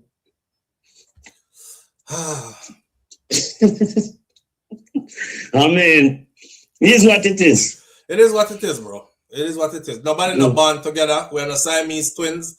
You know, if two grown people can't work out them issues, then there comes a time where you might have to decide, say, we'll go a separate way. We were our separate ways before we met before, so we can do that again. But once children involved, you know, more consideration, more patience have to be put into thought, into how we are going to do this thing here. You know? As long as we have the time to decide, and me not hurt you, me not allow you to hurt me. So you know what? Before me get physical when me vex, me do it with us cut. Yeah, that part there. That part there. And a lot of the man them need to learn that now too. You know, right when you start thinking them violent thoughts, cut. Before you start exercising, if you can't talk yourself down, leave. If me I call my mother, tell her about I'm drowning in dark thoughts, I'm leaving. Cause you have to think about this, right? Imagine how committed you are to them dark thoughts that all your mother you call to say to. That's a sign to go. That is come not call my mother with them the kind of conversation there. That is a sign to go. By them time it done gone bad already. All my mother, bro, some people really don't have support. You know, cause you see my mom. If me ever call my mother and talk about drowning in dark thoughts, my mother there at my door 2.2. She's like, give me all my grandkids. Come. Let them, give me them. Yeah, go fix the dark thoughts. First thing my mother asked me which part she gone wrong. That's the first thing. If me call my mother with them or something there, she gonna start asking me where she gone wrong. Saying. Because she not raised no mad people. So I really are going. Yeah. Which part that come from? Yeah, my mother go show up, bro, and tell me give her grandkids them. She'll leave with them. She's not leaving without them. No, she'll get the kids. Because I'm thinking of how this happened. And his mom is saying he called her to say the wife said she wants a divorce. They have been going through the separation actively, and he's drowning in dark thoughts. And I'm thinking, him mother never go no further after that. Like, she never show up and say, where are the kids? Give me my kids. Let me hold the kids for y'all for a week or two, and y'all figure this out. Or anything, you know? Yeah. It's just like, hey, he's over there drowning in dark thoughts. What that mean, kind of thing. Come here to ask, you know, like, how much of them in the situation are disrespecting? Because when them start talk down to him, it gone bad already. It start get dark from them time there. If everybody around there disrespect you, there's a problem. Yeah. And I'm still expecting you to pay this and pay that and stand up and be mad. Yeah, little so and so need to get pick up from practice and who need to go to recital and but you're responsible for all of that. All that come with being strong still, you know, because that is what is required. Yeah. You know what I'm saying? All that comes with being strong. If you cannot see a way out right now, slowly plan your way out, and in the meantime, maintain your bearing as a man. You know what I'm saying? Oh, everybody. That's what I'm saying. Everybody disrespect me around here, this and that. Start to plan your way out, but don't neglect your responsibilities, though, and definitely don't harm your children. But you plot your way out, and even if that way the out take years to get to, you will eventually get to it. You have to be, when you're a man, you know, King, you have to be a man with vision, you know. You can't be a man and all you can see is the next 24 hours. And also lead, and also man. All right, let me show you this. Me can't call myself a man if when my pitney start feel themselves and say, well, them can start disrespect me and ray. I mean, I don't think of 2-3 different ways how to solve that. See. Without a beat them. See. You see me? When my eldest did start raise up her voice to say, boy, she need to get her own a place, me take off the door and, yeah, man, you can go on. Take off the door. The door the way you used to when you come in and start talking about my room and my place and my this. Yeah, man, you don't want a door no more, man. Go buy your own a door. You see me? Anytime you're ready? Move, go over where your door there. Seeing. But while you're there, yeah, I mean, you have to work with this. May I run through some of them comments, yeah? Yes, man, do your thing. Manners, brother.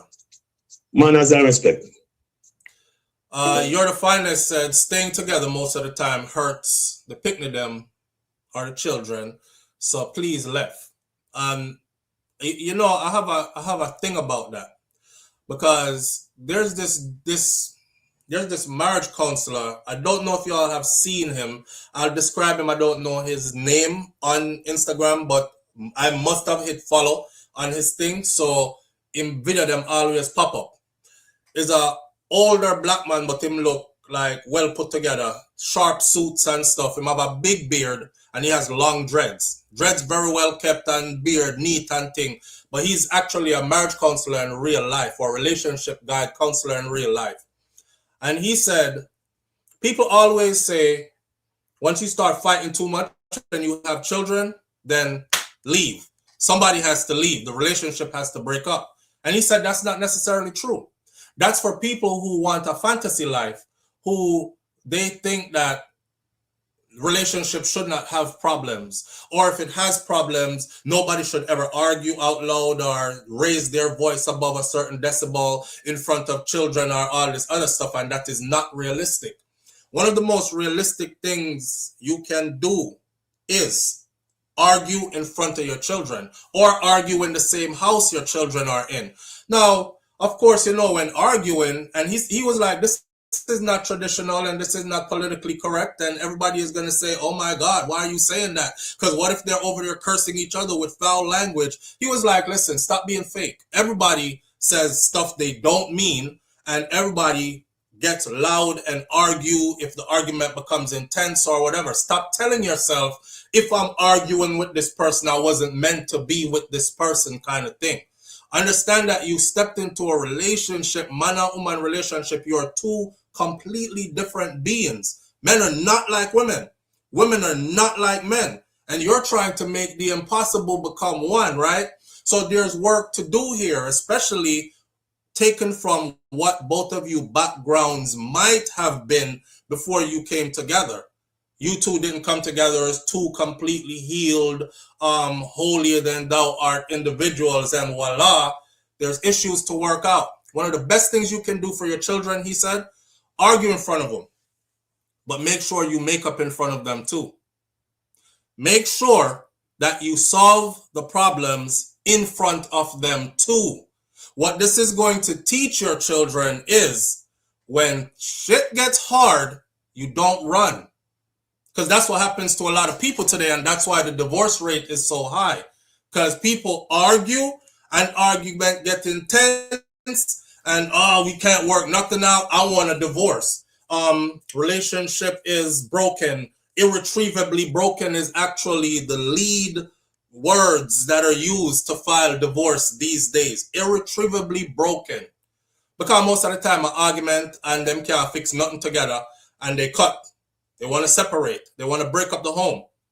The best thing you could do for your children is sort that out in front of your children. Your kids will grow up saying, damn, my mommy and daddy always argue. But that's not the whole sentence. Your kids will grow up saying this, my mommy and daddy, they always be arguing. But you know what? They always somehow work their shit out. And they've been through stuff together. And they're still together, working things out. That's what I want. That's what I want. You lead by example. You lead by example and you don't even know it. Even when you think that your child is going to see something else from somebody else, no, your child sees you first. You first. So whatever example you put out there is what your child is going to see. Run when it gets hard. That's what you teach your child? Your child grew up seeing you flip partners and be with another and another. Your child will come to the same thing. Even when your child tell themselves, I'll never do what my mom and my dad did. I'm going to make sure that I stay in one relationship. Oh, the mind is so powerful. The mind is so powerful. Your child is going to do the exact same thing that you did before they figure out, damn, I said I wasn't going to, but I found that that's what I've been doing. I really need to stop. By that point, them are going to need some counseling and some help and some fix up themselves back and some healing before they could fix themselves again. So me listening to him say that, it meant a lot. Argue in front of them kids. If you got to tell them to go to your room, you don't need to hear any of this. Go play your video game, go do whatever, and you take it to the other room, but argue. But make sure you make up too in front of them. Make sure your love is displayed in front of them as well. You know what I mean? So they get to know that, damn, this is what it's supposed to be. I could look at my dad and tell that he loves my mom. I could look at my mom and I could tell that she loves my dad. I know what love looks like when coming from both sides. I know how a man is supposed to treat a woman when he loves her. That way, when your little daughter go out there and grow up, if she not seeing what she saw growing up, that'd be her first instinct. Nope, this is not productive for me because I know what love's supposed to look like. I grew up seeing my dad love on my mama. I grew up seeing my mom love on my dad, and they weren't fake because they used to have problems for sure. And I know about the problems, but they always solved their problems together and they kept loving each other regardless. That's the example you're supposed to set. So yeah, this whole thing about run and sometimes it's not good to stay together because the children, them, sometimes it really ain't good to stay. The kids are tormented, but that is in situations where you've made your mind up that you will never find a solution. And we just got to fight all the time. You know, I remember going to school when they're in Miami. I grew up in Miami, Florida. I remember going to school, and I remember there was like these two kids that used to live in my building, and their parents used to argue all the time, and they used to stop down the road from our building. We have a little idle street. Well, before we came up to our building, I used to live in a gated community, so you had to go through the security gate to come in. Right before I reached the security gate, them two always stop right there. And I remember one of them saying, man, I wish they would just get divorced already and just one of them go. Because they just argue and fight every day. Now, if your kids are school over and that's what they're thinking, everybody is going home happy. Yeah, I'm glad school over. And your kids are at school thinking, I wish school could last another 8 hours. I wish I was going to somebody else's house. Then you might start to think about, you know what? We're not putting the kids first. We're not putting the kids first. And therefore, you know, now is probably time for some separation here. Because if you're so absorbed in yourself as an adult that you're not thinking about the environment you're creating for your children, I don't give a fuck, me arguing every blood clot there for my house. And the picnic them just have to come deal with it. Nah, it's time to go. It's time to separate. It's time to separate. But arguing in front of your kids, that should be normal. As long as you make up in front of them as well. Because you'll be leading by example. All right? The children will grow up knowing about conflict resolution. Exactly. And no greater teacher out there for your children than you. Us people always think that somebody else can teach our kids better than we can. Somebody else could probably teach your kids math better than you can, because if you're like me in math, you're probably not really good. My mind lock off a maths from 1 + 1 or 2. Me done from basic maths. Once I got to the age where I realized nobody in this world is ever going to come up to me and say 2 to the second power times 4x minus 7y is, I will never have to answer that.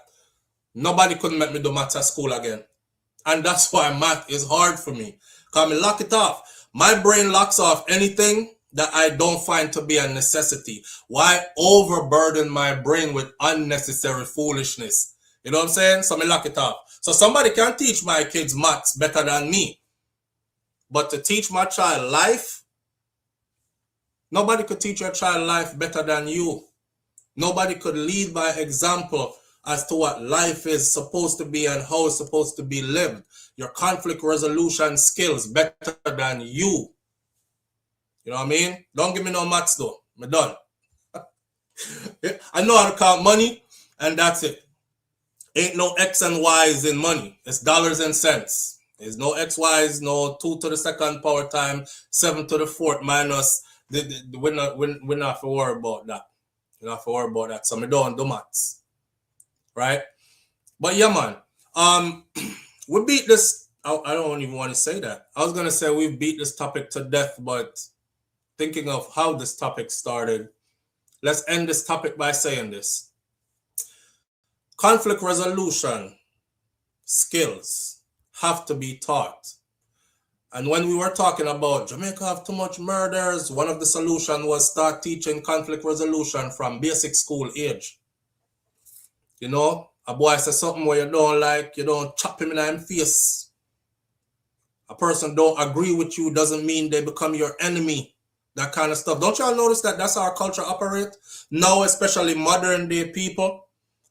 Especially modern day people, you know, if them not agree with you, you're them enemy. If you don't like everything with them do, you're a hater. You're jealous. We have to fix that because it's becoming a norm. It's becoming the new norm. And it ends up being a 30-something-year-old, young 30s man who are go off him 8 picnic them and him wife and all these other kind of things. So we have to start to fix them kind of something there. You know? Send out my deepest condolences, man, to the family and surviving members of these babies.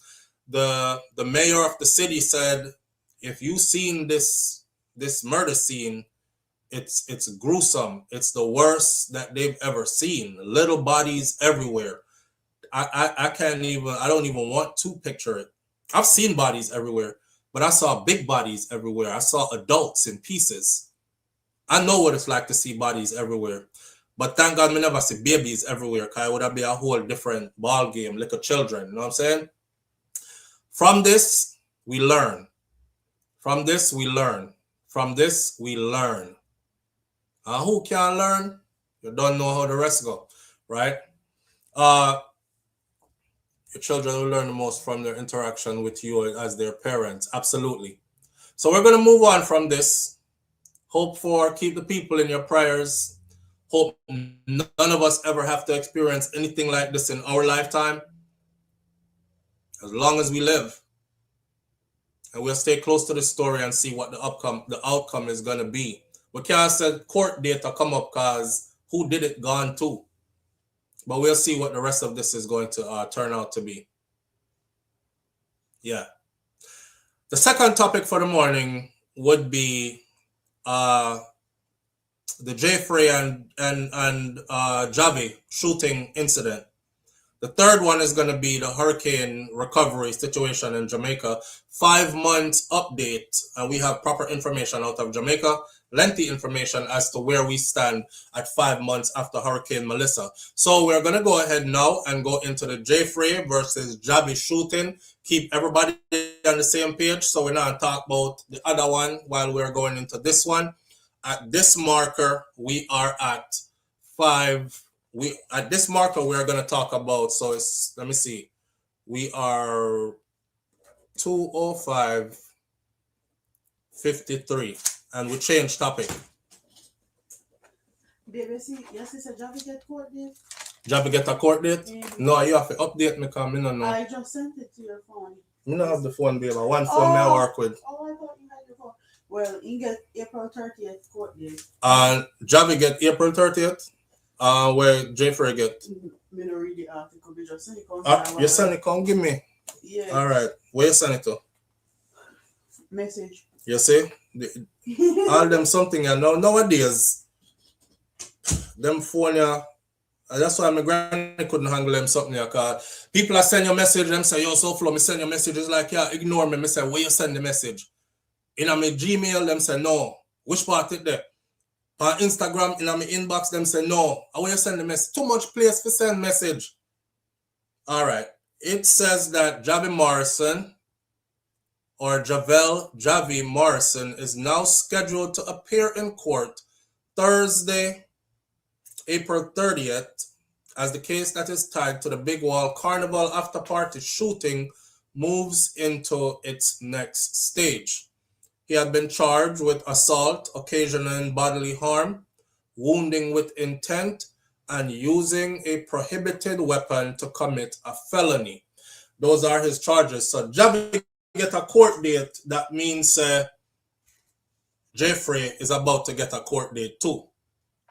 If you was paying attention to how the thing was playing out, when they went and put in an order to hold Javi some more for questioning, the police also put in an order to hold Frai for questioning.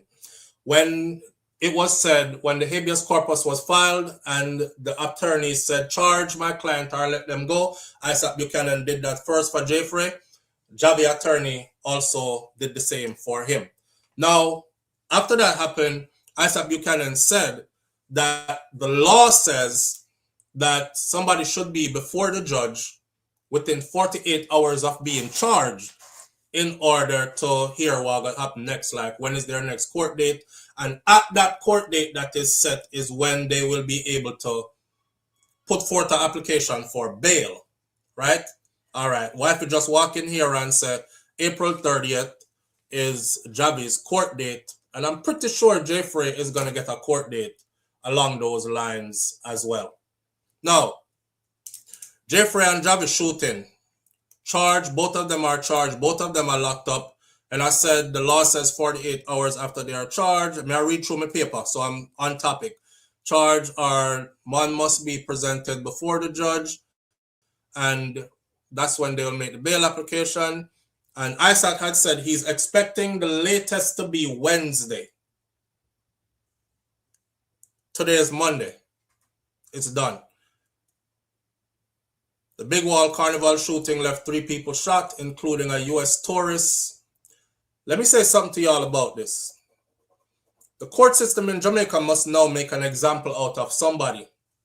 So whoever gets found guilty in this, it's not going to be light for them. The court system must now make an example out of somebody. That is what this is going to happen. This case is going to come down to.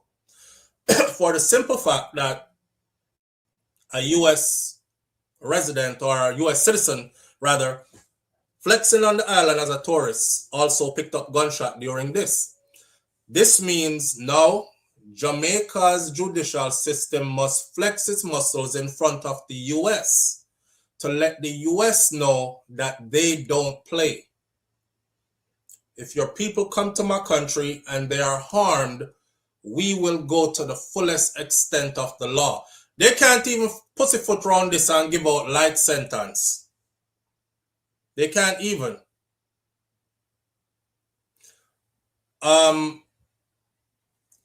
So from that, all that happening, I learned this. I learned that Frais actually has 2 attorneys and that Javi has 3 attorneys. Frais have 2 attorneys now. Javi have 3 attorneys now. And I'm looking at this whole mess and I'm saying, man, I'm sure Frais would love to be at home right now creating content for his podcast. I'm sure Javi would love to be in the studio right now, mixing and mastering some music or creating a new beat or planning when is his artist's next big show and whether they're going to fly out for, etc. But instead, because of stupidity, life pauses. As in, you sit down in a people jail cell now. And now, the charges you're looking at, to be exact, Javi charges are wounding with intent, possession of a prohibited weapon, which we looked up in Jamaica law, and possession of a prohibited weapon means you are, actually that is Frais charges first I'm reading, wounding with intent, possession of a prohibited weapon, and using a weapon to commit a felony. That possession of a prohibited weapon actually means an illegal gun.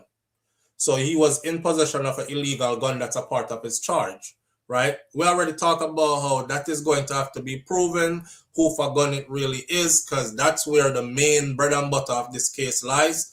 Javi's charges are wounding with intent, which is the same charge that Frais has, using a firearm to conduct a felony. Frais have possession of a prohibited weapon. Javi doesn't have possession of a prohibited weapon. He has using with intent to commit a felony, or he has using a firearm to commit a felony. As we know, they've told us that Javi's firearm was registered to him. Frais didn't have any legal paperwork that says he has right to bear a concealed weapon or have a gun in his possession. So that's why he has the possession of a prohibited weapon charge, while Javi has using a firearm to commit a felony. He legally have it, but he used it to commit a felony. I've also heard attorneys say if you have it legally and you use it to commit a felony, you might as well did have an illegal gun.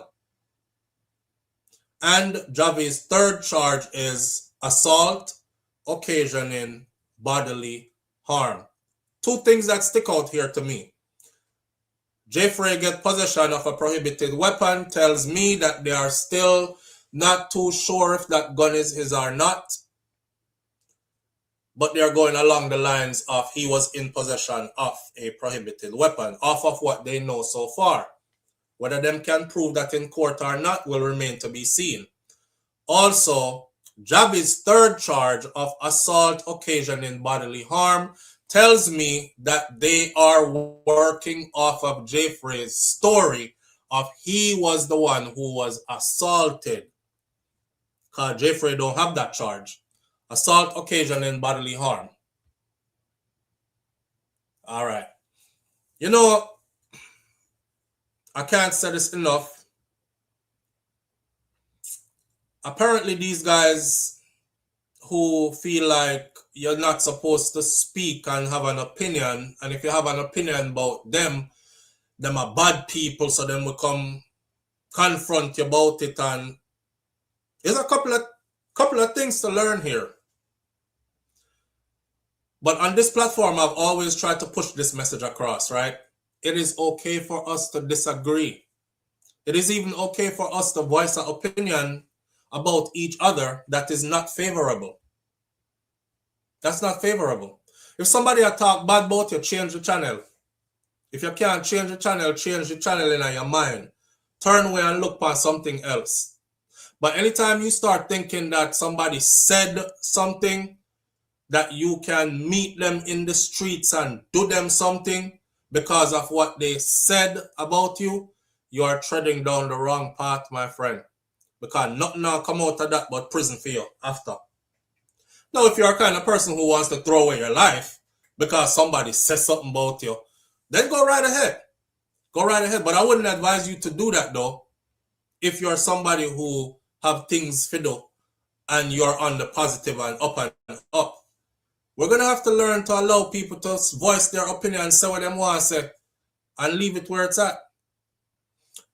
The best way you counter that is to live a life where everything they say, and so it go, and the world can see, say, and so it go. If you're an artist and somebody say, is a one-hit wonder that, you know, go write your ass off. Literally go write your ass off. Go record till you catch a hit. Live on the air with SouFLo. Good morning. SouFLo, my brother. Wagwan King. Damn, man. Talk to me now. You know, so you see that whole situation. You said something earlier on for the previous topic. I'm going to reintegrate this. If I want them to learn from that thing, yeah, man, if you learn to control their feelings and control their emotions, brother. Man. All right, brother. See? Oh, and it's stemming from what we had talked about before, not true? Yeah. Yes. It fall right into it. Come right back. No, you see, yes, 5 up. No, you see what me asking. You know what I mean? Yes, emotional, overly emotional. Yourself, bridging.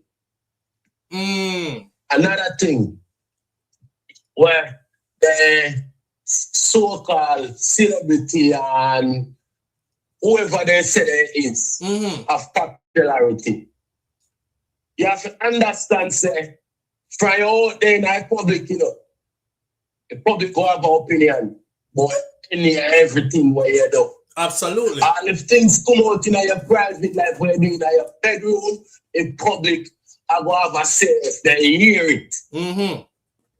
I have to understand that. I have to can deal with that. Them are nowadays youth here. They don't understand that. They're ready to tell us, oh, me have money, and we on this, and we on that, and we spend the money and make this and that, and I said, and comfort. All because somebody says something, have an opinion about somebody disagree with what you say, I don't see it, how you see it. It's okay to disagree. If me looking at the sky right now, and the sky overcast, and somebody stood beside me right now and says sky blue, I'm not doing it. Sky blue behind the overcast, you right? Right. See? And if you write 6 pen of paper and just turn it and gear, and you see a 9 me a gear, how what you see? Why? They absolutely. Brother, a man if you understand themselves, Virgin, and control themselves, man. No man not like man, brother. And I can't want to get up in all the feelings because a man said this, or a man said that, or a woman may say something. Part of this have to do with what was said by this man. Or when the Mr. Podcast. Yes. Now, if you go out there and do things the woman and woman feel how they feel and say what they want to say. Enough for that, you understand? So I say, enough for that, demand the business. Right. In a sense where him have a program where people come and talk to them, come and say what they must say. He don't have no control of that. Right. And you can't control how he react to that neither. You can't tell him say no laugh or if he feel like cry. You can't tell him say no cry. To the point where you want to hurt the man. You take it up for yourself, say you feel disrespected towards the boy and box the boy in the face. You can't just sit, then group up and say that, I say, I saw you, but you know what the culture set up. And you can see when that was said, I might say, see a boy, I lift him in the face. Nah, I go back in the chat, my man feel act like man, Bridget, and control on your emotions, Bridget. Absolutely, brother. And another thing, though. Is there sometimes money don't mean nothing? I can't save her for something. Say it again. Say sometimes money don't mean nothing because you can't save her for something. Sometimes money don't mean nothing because I can't save you from a thing. Okay. All right, so. Now say all the time, I say sometimes. Yeah. So, and then nowadays, stupid and people tell me I'm money this, I'm money that, this, that, and the ask and come from. You will go rub sometime. After you spend your money, are you dead left that? That's not spend for you. Fox. Anyway, me back in action. Manners and respect, brother. Yeah. 5 up say, sometimes money can't, you have your money, but money can't save you. You know, you will go rob sometime a prisoner and left your money out here, or you will dead and left the money there. So this whole of my money, me can buy a lawyer, me can do this, and me can do that. You know, what's interesting is, funny enough, I'm watching a video the other day, and a brother is close to somebody who got shot and is in a wheelchair, and he's paralyzed from the chest down in the wheelchair. And he said, everybody a gangster. Everybody 10 toes down. Everybody step hard. Everybody strapped up and ain't afraid to squeeze a trigger, right? I feel you. You don't even care if you die because you a warrior like that, right? Did anybody ever tell you about the part if you get shot and you live? And then him show the brother in the wheelchair were paralyzed from him chest down, right? And him say, well, you go out here, you get overly emotional because of some shit that somebody said about you. And then you start shooting and forgot that when they made guns, they didn't just make yours, right? Which is something I say all the time. Now you like this. What he living with is regrets for the rest of his life. He shit on himself all the time. He needs somebody to change him now. Or he got to sit in his waist all day. He needs somebody to help him to change positions in a bed, or his body starts to break down with sores. He needs more help than a damn baby. Y'all don't think about that, right? You see how gunshot fly at the event? Because somebody did say something that, well, according to the narrative that's been pushed so far. This is all about, it started on the podcast and somebody said something about somebody and next thing gunshot a fly. All right.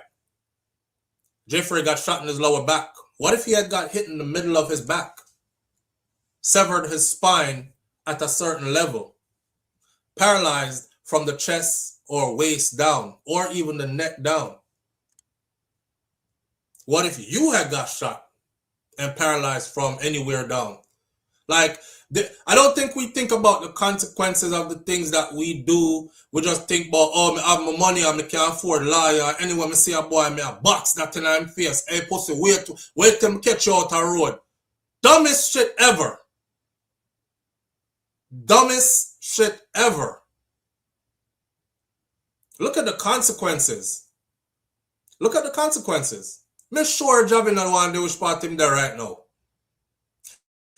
I'm sure Jeffrey don't want to wish part him there right now. Look at the consequences. Worst part about this, you know, trouble not always avoid you, all when you are avoid it. Let me say it. Trouble don't always avoid you, all when you are avoid it. You could have duck, dodge, dive, hide. Trouble still find you sometime. So whoever is innocent in this, I'm sure he's mad as hell right now. If his Javi is the innocent one, he's mad as Ross right now. If the story goes as Jeffrey said it and he's the innocent one, obviously he is mad as hell right now. Because he never called on this pan himself. It would have really been a self-defense. See, I have to talk on both sides of the fence because nothing get work out yet. And I don't know. You know, me no want nobody come say, I pick up for him just because uno a vlogger, give my vlogger too. So no, I'm literally I wasn't there. So I can't talk like I was there. I'm going off of all the pieces that have been handed to us through their attorneys, through the news medium, through law enforcement, and them the pieces of information we are going after. We don't have no dog in this fight. Let me say it again. And I'm going to say this again. That overly emotional, and I see Jamaican men, especially the younger man them, and acting a dog, man, and chip up. Man, brother, that ain't getting you nowhere. You're about to either lose your life early or lose your freedom for a long time. That's all. That's all. The bad man something there. That everybody want to be bad man. Some of the baddest man out here don't really want to be bad man. Yeah, them want give back the badness. But I just saw them have to live because for them things set away already. You have bad man that is necessarily bad, and you have bad man what is unnecessarily bad. Most of you out here take up unnecessary badness. You are a unnecessarily bad man. That's it. You take up gun and don't know about it. You out here and do bad man sitting and don't know them life there. You love sleeper bush? If you don't love sleeper bush, if you don't love being on the run, if you can't take life and don't think about it, or if it bother you, you can still live normal, then bad man thing suited for you. But if you're out here actually trying to live a constructive, you can't, the two of them don't go. Don't go. I notice that my brothers now, when I say my brothers, I talk about Jamaica. Whole heap of them are just some unnecessary bad man, unnecessarily bad man. And they are overly emotional as shit. And I could tell that no daddy was in your house when you were being raised. Me can tell. And it's not that I'm blaming your mother, because mommy probably do her best, but your female tendencies stand out more than your male tendencies. And that tells me that a woman raised you. A woman raised you. And remember, I keep drawing to this story all the time. Remember the brother who did call in back in the day, because him they put in the comment section say, any woman me there with have to take beating. And at first I thought he was trolling. I mean, I got cuss him. I said, don't bring that bullshit on my platform, please. But then I said it was necessary for me to engage him because as a Jamaican, I want to find out why him said that. And him call in and him tell him story and him say, SouFLo, my daddy left me, you know. And my mother raised me with fear mother, so I grew up in a house with my grandmother, my mother, and my female cousin and sister them. And about 5 or 6 women in the house, and him was the only male that was in that house. And him talk about how he was treated by all these females who were close to him. And he said from that, it formed something in his brain because he was abused that any girl him there within a life, them have to go take abuse too. And him just naturally when he meet a woman, of course he's going to put his best foot forward. Of course he's going to seem like what she wants. But in the back of his mind, he knows that she got to take blood clot lick. And she got to get beat up and she got to go through this because he going to put her through it. I said, this a brother, me I said, bro, you need healing. You need healing. You should stay away from women and heal. Him say, yeah, me know that. But me have to get my revenge in a life. I could tell that a lot of these young men you see out here today, their daddy is not in their life. Him was not in them house when they was being raised.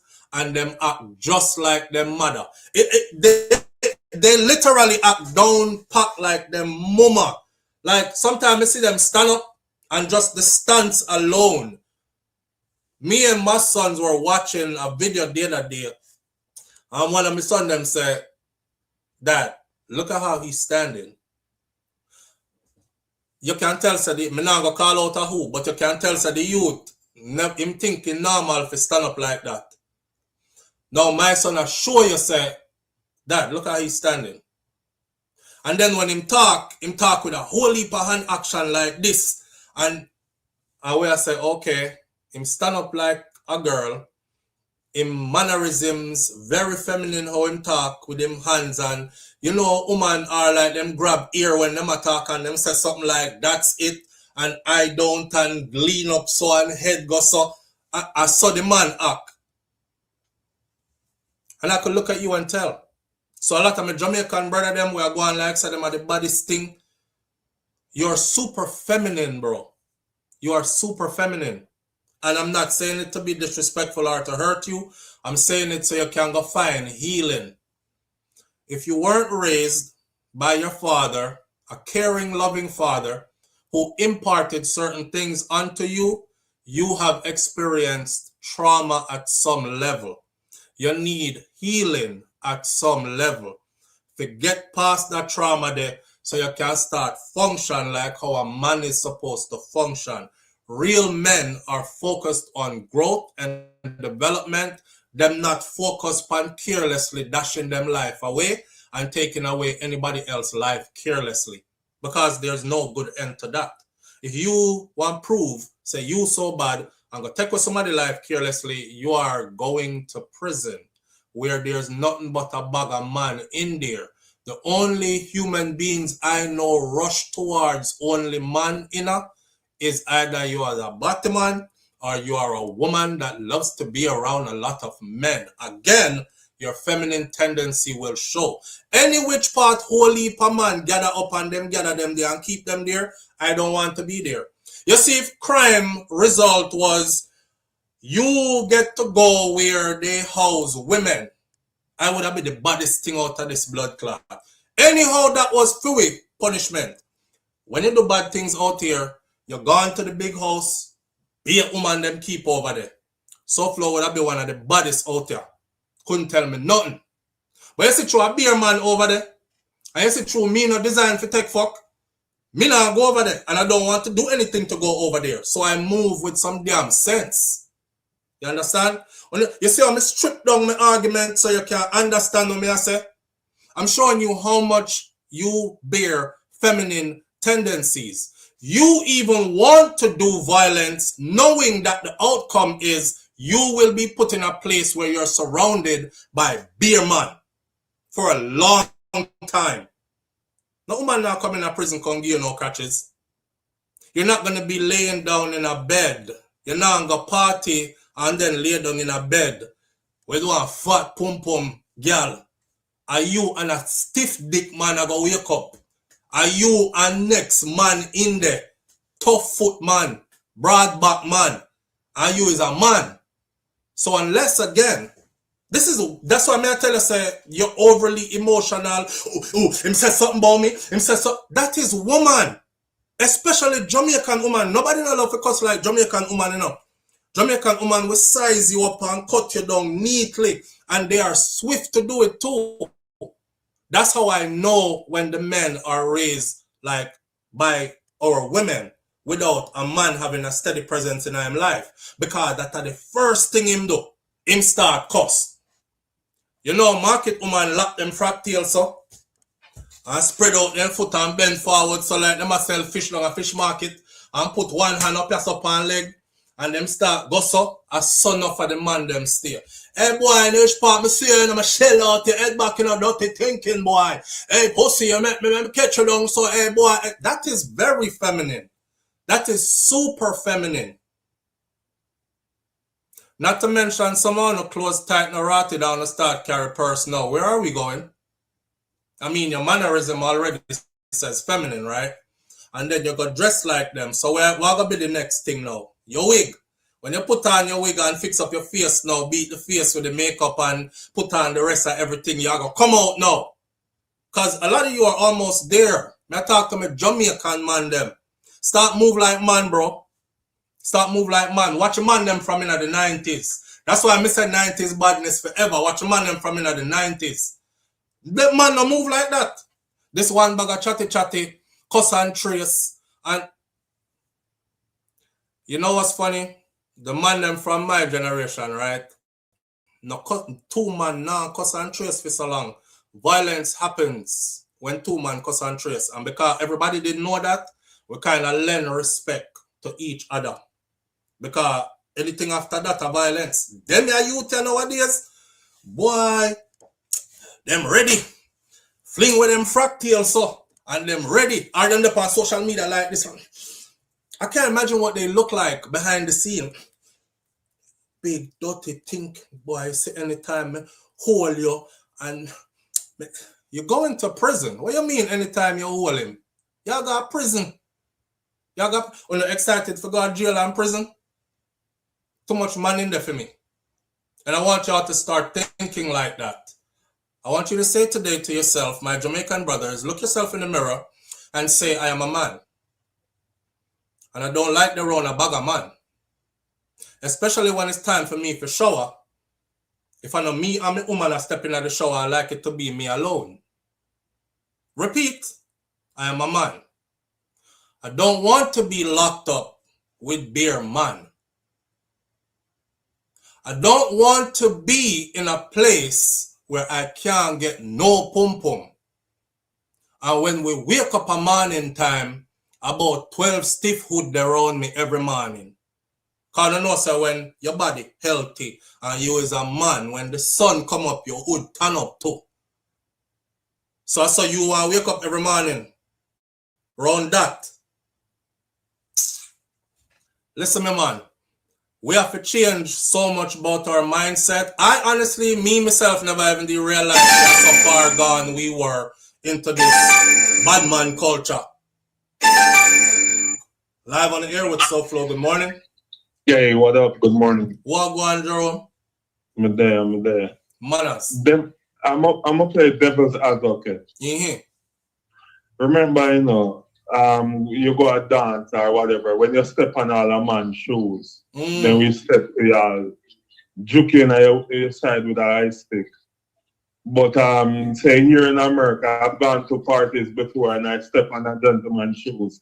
And I say, sorry, I say, no man, you're good, man. But we just have a different ego when we're out.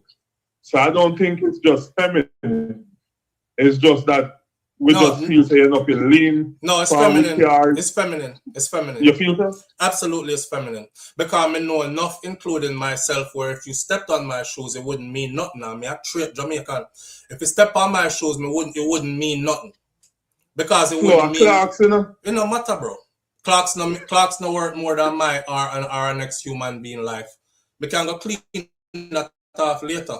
It don't mean a damn thing. But some who are raised that way, it come in like when a mother go a dance and see a next girl in the same outfit like she have a problem. It come in like when a mother get her new high heel step on in the dance, she want cuss out a girl.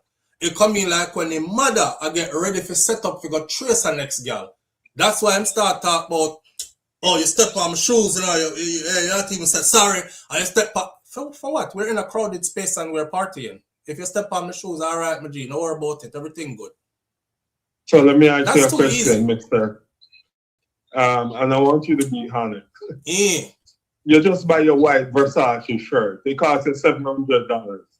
And you go on an event and the man passes in curry goat and go dash your food on your white shirt. What you gonna say? No, what if you say? You wear it out, you should expect something to happen to it. Not in a public. If you didn't love it that much, you should have left it hanging in the closet. If you love something, so okay, my son Kai have these stuffed animals, them little stuffed animals here that he's very attached to, right? Anytime him lose it, you see him start growing like him mad. When you see him go like this, me say, yep, him lose one of them. Kai carry it go school, lose it, and start losing mine. I say, hey, stop. I told you before, if it meant that much to you, put it in the same place every day in your room, on your desk. So when you're ready for it, you can find it. You play with it, you put it right back there. Nobody ain't moving it except for you. If it gets you that emotionally disturbed that something might happen to it, don't carry it going in public. My youth, I learned that from him at 7. So you think me now, I go buy my wife sitting expensive, man dash recover on it a road in a party, and me if you do what? Go risk my life and my wife's life over sitting where meant to be worn in public? No, sir. So you and Shakira go right and post, and you go buy all that extra screen. And me, the dance now and kick it over your extra screen. Just buy $250 card. I buy a next one, Jerome. But buy a next one.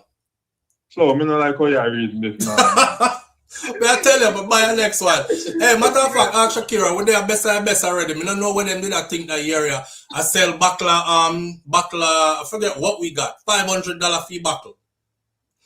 We buy a buckle. I would drink half of the buckle and give away the other half. It was a big buckle of, I forgot what the hell it was. I was even tripping because I was like, $500, the Jamaican promoters really smell them own Ross. That's why on the event I got dead. Because when we got in at the store down the road, that same buckle for $500 was $42 for it. So why you did that? But in the festivities of the moment, I do want to see what it feel like if you buy one buckle for that much. Me do the experience. You know? And we give away half of it. So if a man kick over a buckle, oh, you give away half of it. We just give to somebody who next to it and them say thank you and start drinking and share it up with everybody else. But you never put a buckle on your head. No, man, we not do them something, man. Hey, segue for 10 seconds. We have bucket and ice and cups and these things, bro. Segue for 10 seconds. Yeah. I was watching Cardi B show last week. And she said she thirsty. And she take a buckle from her father with water and just drink it like that. Yeah, me not do nothing like that. Anyway, back to it. It's just weird just drinking from a regular person like that. And you're a superstar. Yeah. I've seen artists take spliff from people in a crowd and just smoke it. So, and you know what I say about them? That is a crackhead. That is a junkie. Because you don't know what that person wrap up in them weed. And you just take a stranger spliff and just burn it. So after them do that, me always look for the performance to either go all the way off track or something weird that gonna happen, like them have to stop the show early. Because something might be in there what them never experienced before. But why would you want to do that though? You know? So back to the initial conversation. You said these men are feminine. It's feminine tendencies. Very feminine tendencies. I mean, just feel, what about you just work hard and save your money and go? And as you go make your work. Remember, so we used to see some people go and dance, you know. And everywhere you see my team buckling and they now moving and just putting your head, you know, to keep him right through the dance to the next 3 hours. And as he come in, you go back to that buckle, he go get bruised.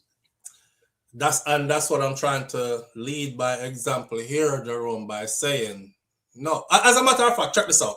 If I walk into a dance, right? Let me work your scenario for you. I walk into a dance, right? I never see a man buckle him $350 where him just buy. Him put it down a foot, me accidentally kick it over. I'll buy him a next one. I would apologize for kicking over him drinks and buy him a next one. A party we come for party, you know. So, me no want no bad feelings around here or nothing. Me I buy you a brand new bottle. Me no care if you do only have half a cup worth left in it down to the bottom. So, me I buy you a next bottle. And that's it. Sometimes we have to check with ego too, you know, bro. Because if you step on a man's shoes, you should be able to say, my bad, I'm sorry, I apologize. Now, if a brother say, I'm sorry, I apologize, you don't want him bend down and kiss your shoes and pray to you like you're God. Accept the apology and move on. Because it work another way too. If a man kick over your buckle, first of all, your buckle ain't supposed to be down a ground. But if a man kick over your buckle, he probably can't afford to buy you another bottle. You have more money than him, so you can buy a $500 or $300 bottle. It's cool, man. Make somebody live and move on. But this whole overly aggressive, want to get into something, you have woman. A woman tendencies, them the brother, fishing for an argument. Want to start something so there can be something that is not a man tendency. That is a woman's tendency. As a man, you're supposed to try quell an argument because you're a man and you're dangerous. And you know, say a next man must be dangerous as well. Now, if the two are dangerous, this not gonna look good if we clash, you know. We'll try to kill this right there, so. No problem, bro. My bad, I apologize. You know what I'm saying? What was that you drinking? I'll get you another one. Bet. That's it. That's it. I know, say, if you do that, then I dance and talk to the man, so kill him dead, you're Batman. Well, make it kill him dead, cause me no concern. And there you go with another thing. Enough man concerned what other man think about them. Again, woman tendencies. No matter how you broke this down, it gonna come back to woman tendencies. Enough man concerned what other men think about them. That's woman tendencies. Why would a man be concerned about how other men see them or what they think about them? Me no look, man. Me no business where next man want to think about me. So, well, we just grew rough. I just that you have to remember that we grew rough. We grow rough, man, but them and them should have did grow rough too. But them can do better still. Them can do better still, bro. Take off the woman tendencies off of yourself. Flo, as me tell you before, I've seen where me in a hotel, the beard and the soap drop, and me don't want to take up it, and I'm alone in a hotel bathroom. Because that just reminds me. I'm going to tell you something. I go to an event yesterday, and when me go to a bathroom and shut a piece, this man in a bathroom where that's it working there and keep it clean. He must tell me to open up my hand make him clean soap in it. That's all right. That's the guy was stand up in a bathroom will squeeze perfume and them something there. Yeah, that's the man. Yeah. And me, you know, just shut a piece and go wash my hand. Him and me tell me to open up my hand, make him squeeze the soap in my hand. That just look away. Yo, you're the fan that says not even woman tendencies, a girl tendencies, bro. and it is true. It's true. I don't mean to talk down on my brothers, but some of we lost, bro. So and because most of the violence is coming from us, we have to address that. We have to address that. But that's why we always say, teach the kids them and the children them in school from a tender age how to show brotherly love. You know, invest more in that in school. Make them really know that love your brothers and your friends and just like we're all family. But them not really do that in our school. You know, sister, Jahvy. Yeah, Jahvy have two lawyers, you know. And I want to know who the other lawyer is because the other lawyer is a Buchanan as well. So yeah, Isaac Buchanan. Somebody in the chat help me out because I'm curious to know who the other lawyer is. You have Isaac Buchanan and you have somebody else Buchanan who are female lawyer. Javi have three lawyers. Javi have three lawyers. So now they have to go spend money upon multiple lawyers. So we're looking that it go cost them up to 10 million per person. It's going to cost them a lot of money. A lot of money. Them lawyers are not cheap. They don't have lawyers we've never heard of and is nobody before. Look up Javi 3 lawyer them who them is. Them they are lawyer where you have to pay good money for. Let me tell you them name real quick. Let me see. JD Frais Richard had been hit with battery charges, blah blah blah. The podcast formerly wounded, da da da da. And he is represented by attorney Isaac Buchanan and DeAndre Buchanan. So whoever DeAndre Buchanan is, I'm trying to figure out if this person is a sibling of Isaac Buchanan. Because of the history, we all know who Isaac Daddy is. Right? Yeah. We all know who Isaac Daddy is. See there, King Son said Isaac alone at 80 mil. Oui. 80 mil what? Jamaican dollars? How much Jamaican dollar? But even if a Jamaican dollar, that is 80 mil I don't have. That's a lot of friggin' money. Is there a lower currency than Jamaican currency? 80 mil China? Well, I'm gonna say pesos, but I don't know. Yeah, so but this is where we teach them to listen. It's easy to see somebody where you don't get along with, and we used to say we walk on the next side of the road. So if we see her at the bathroom there, we go find the next porta potty bathroom go. Right. Because now, if you did realize that you have to go spend 10, 15, $20 million because of this, you would have even avoid going to an event. Absolutely. 80 mil. No, sir.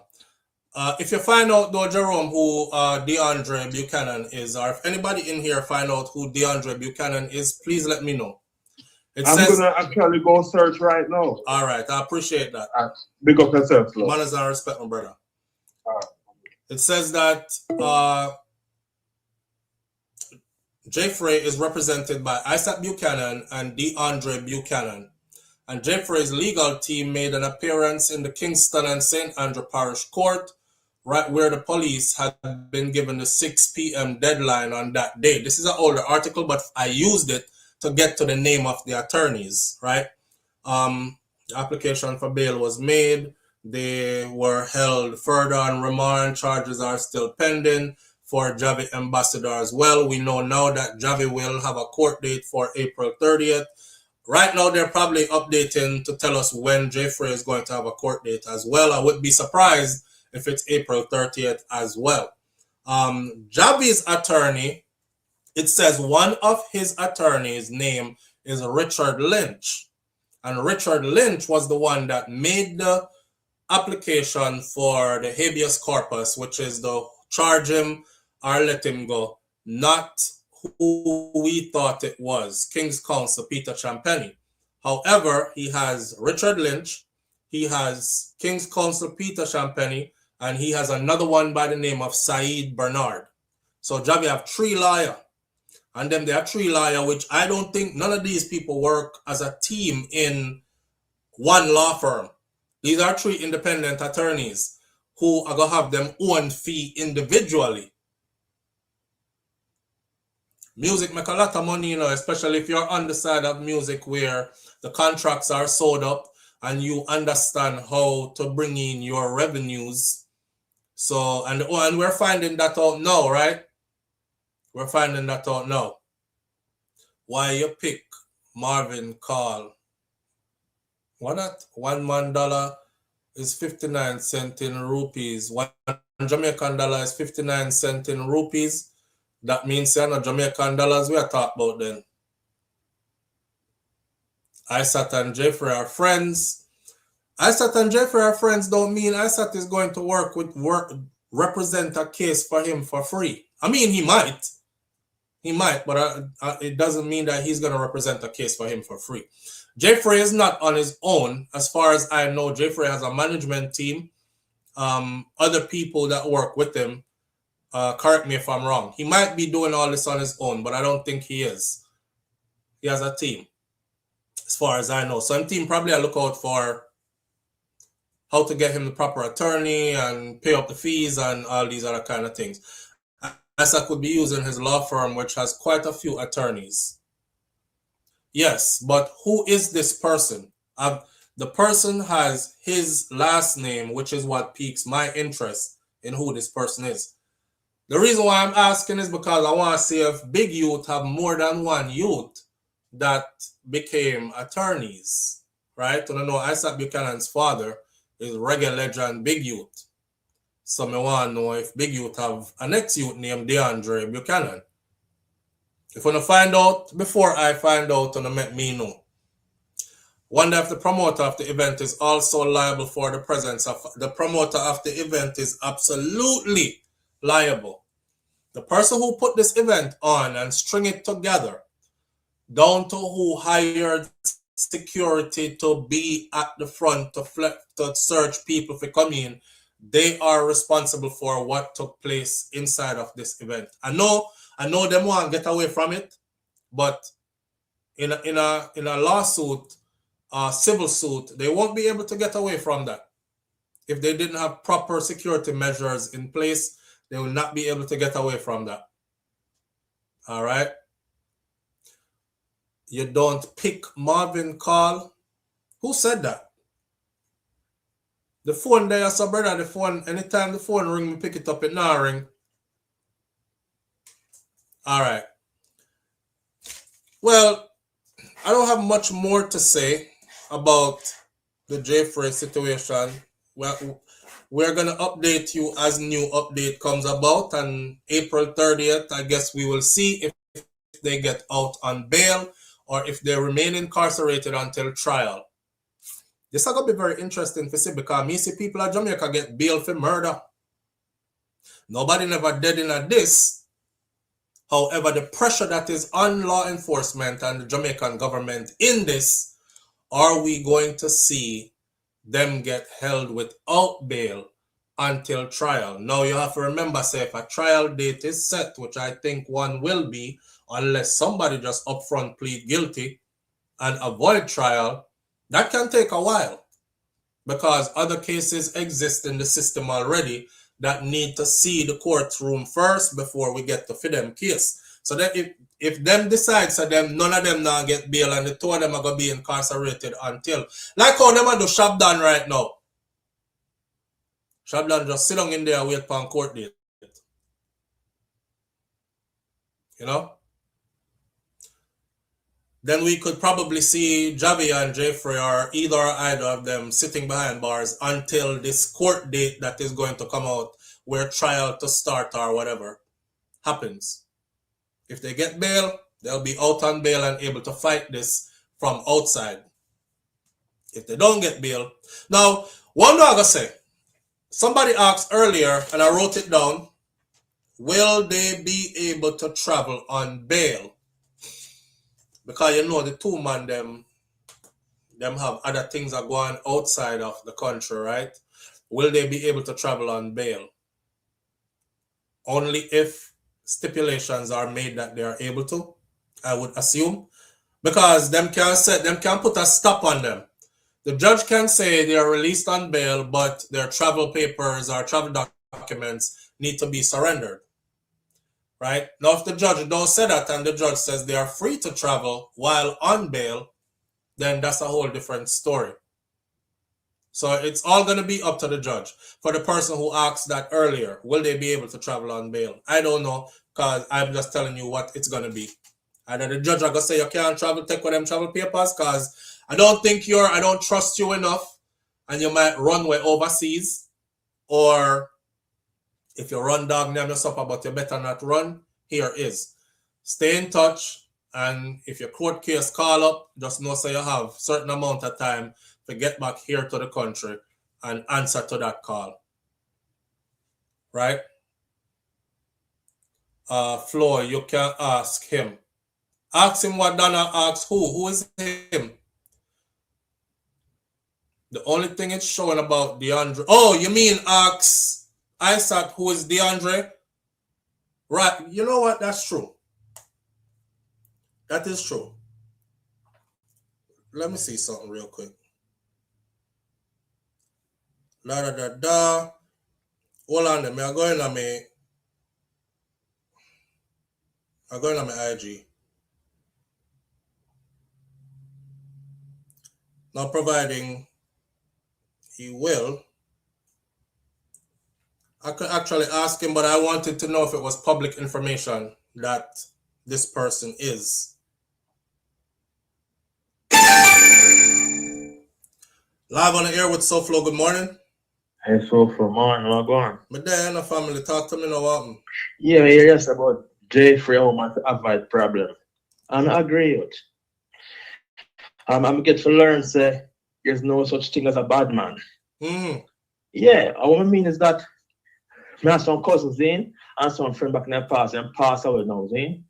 I baddest man then, remember the man there, one time I used this one and friend going in the youth man community upon the bicycle, last and waist, jump off and beat up of 5 man. You see me? 5 big man who can fight with hand.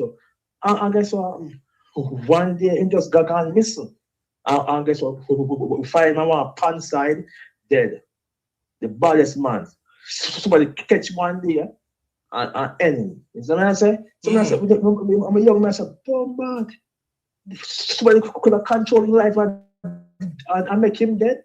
So I teach me a lot of things. So people stop when I say about man on earth and breath. Because me to fight a few fights in the past, I'm going to come out victorious. But now looking at those fights, I wonder if I was lucky, I just decide to spare my life. You know what I mean? There's no guarantee. God does decide to spare your life. Yeah. Just God, yo, there's no. The weakest man can kill you, you know. And that me I tell you. All the man will bust him gun, so. Yeah. Him not even look where him shoot, him just bust him gun, so. Him can't kill you, you know. As long as the bubble come out and go in it, God, you're dead, you know. You stand alone from that, you know. So people answer the foolishness, man. So when I hear about it, you know, first thing I say to my brother, bring move everybody else. It's like, oh man, a fool, sir. I wouldn't think. You think you allow the law to own you. No, the law can push you when you want, grab up with your waist. I don't want to buy for your hand on my umbrella. So you know what? My experience, the most peaceful youth, anytime I'm not going to fight again, I just have to defend myself. I'm not the fighting on the mind again. I'm too intelligent for them thing there. Anybody when you get yourself in a fight off of anger, I beat them. Let me tell you that. I had for you see Frai and Rush. Frai for sure, you're the biggest clown on earth. Why? Because you have a career, youth. You have a career. Frai have a career. I'm out of meat. Make more time out meat, no? Somebody are gonna say they're foreign too long, you know, brother, but make mouth and mouth meat. Man and man mouth nothing meat. No. That's it. If know where after man, but that's I said. Yeah. Yeah.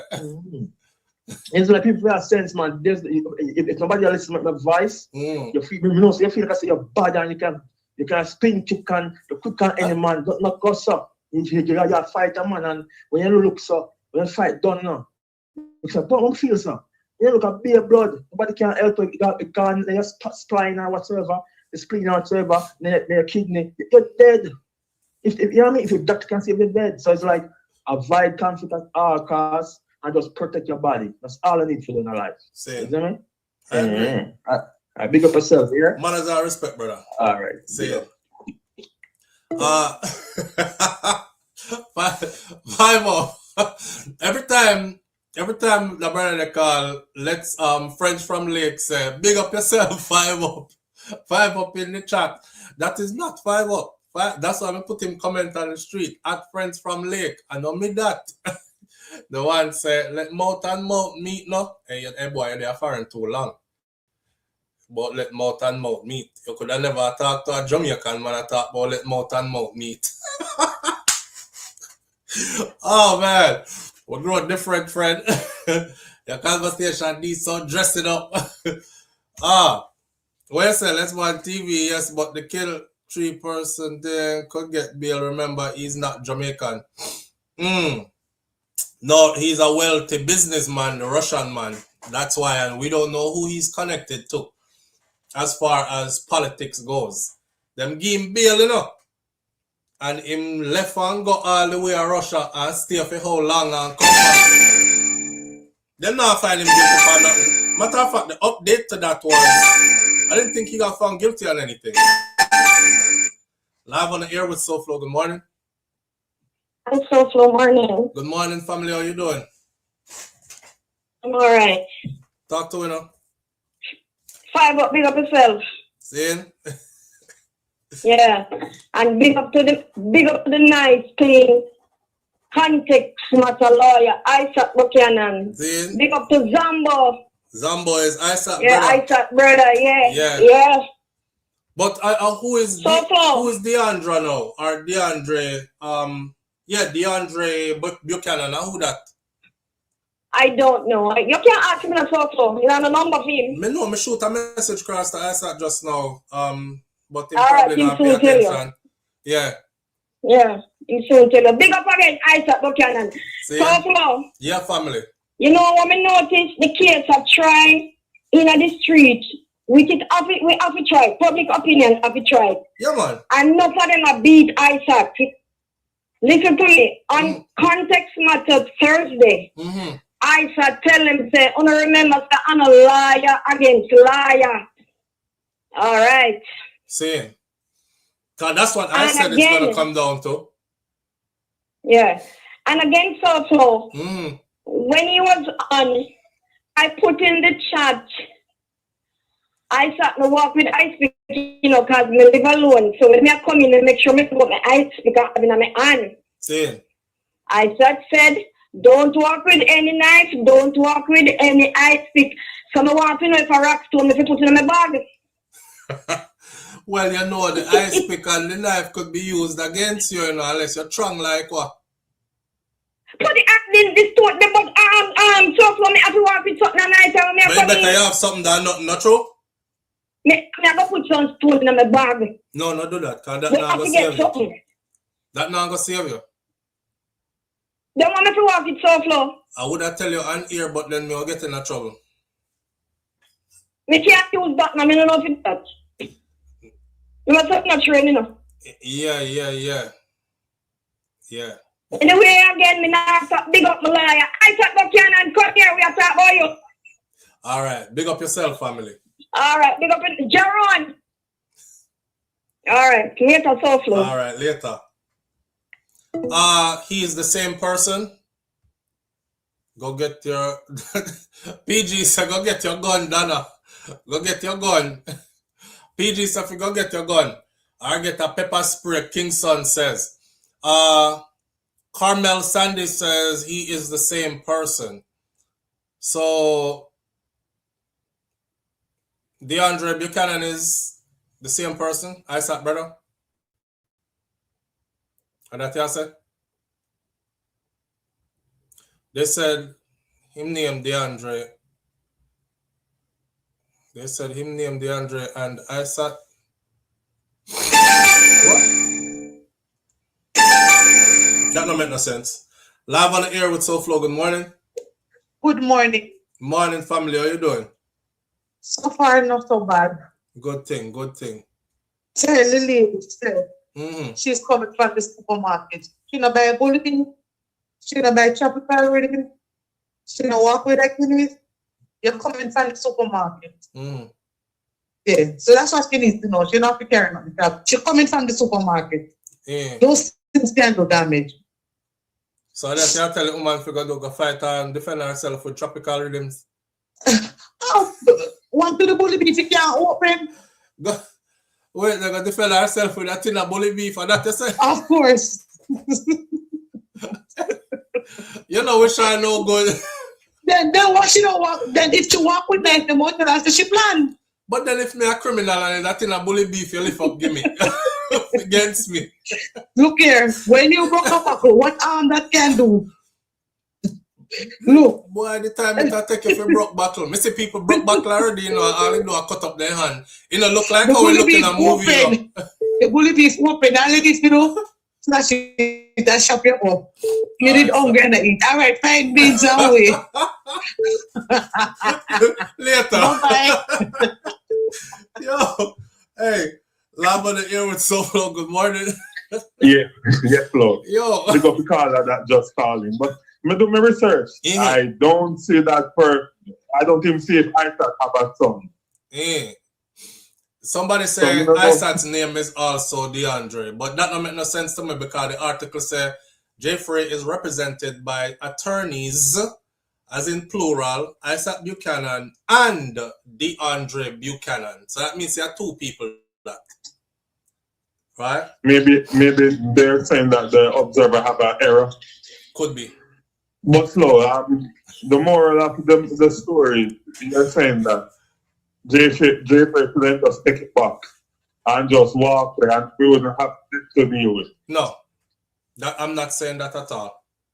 But remember, you know, if him did just take it back, him go live, everybody want to hear what happened, that would be more money for him and more views. Or you think? Because the box wasn't just going to be a box. It's all how he perceived it in the moment. Gun drawing, brother. In the split second of that gun being drawn, you have like a millisecond to decide if me are going to make people kill me or me are going to fight as much as me can fight. So I wouldn't tell nobody if you just turn up there and take a box. I'm telling people though that you have to keep your hand to yourself because you don't go outside as a grown person thinking you're just going to grab a grown man and box him and that's where it's going to end. You have to prepare for war if you're going to grab a grown man and box him.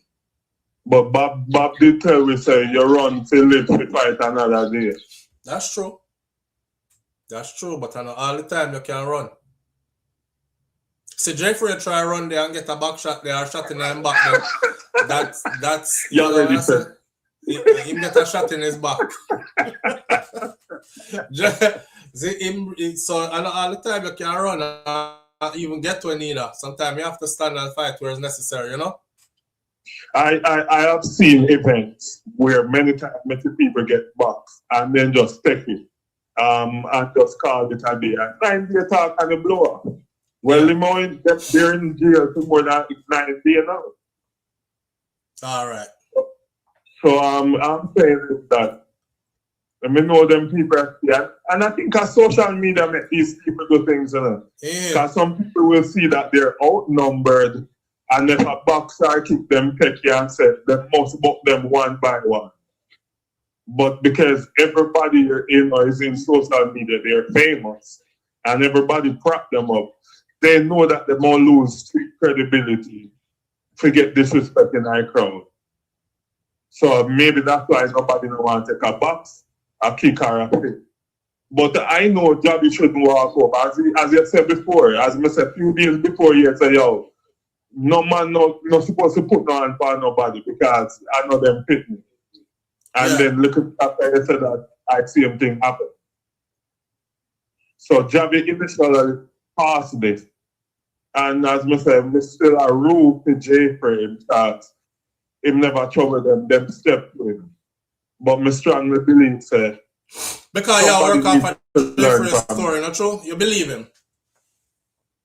I mean, me try believe because me say, yo, nobody know have a gun and run go to police and put in on their hand. Unless Jaii they lose their mind.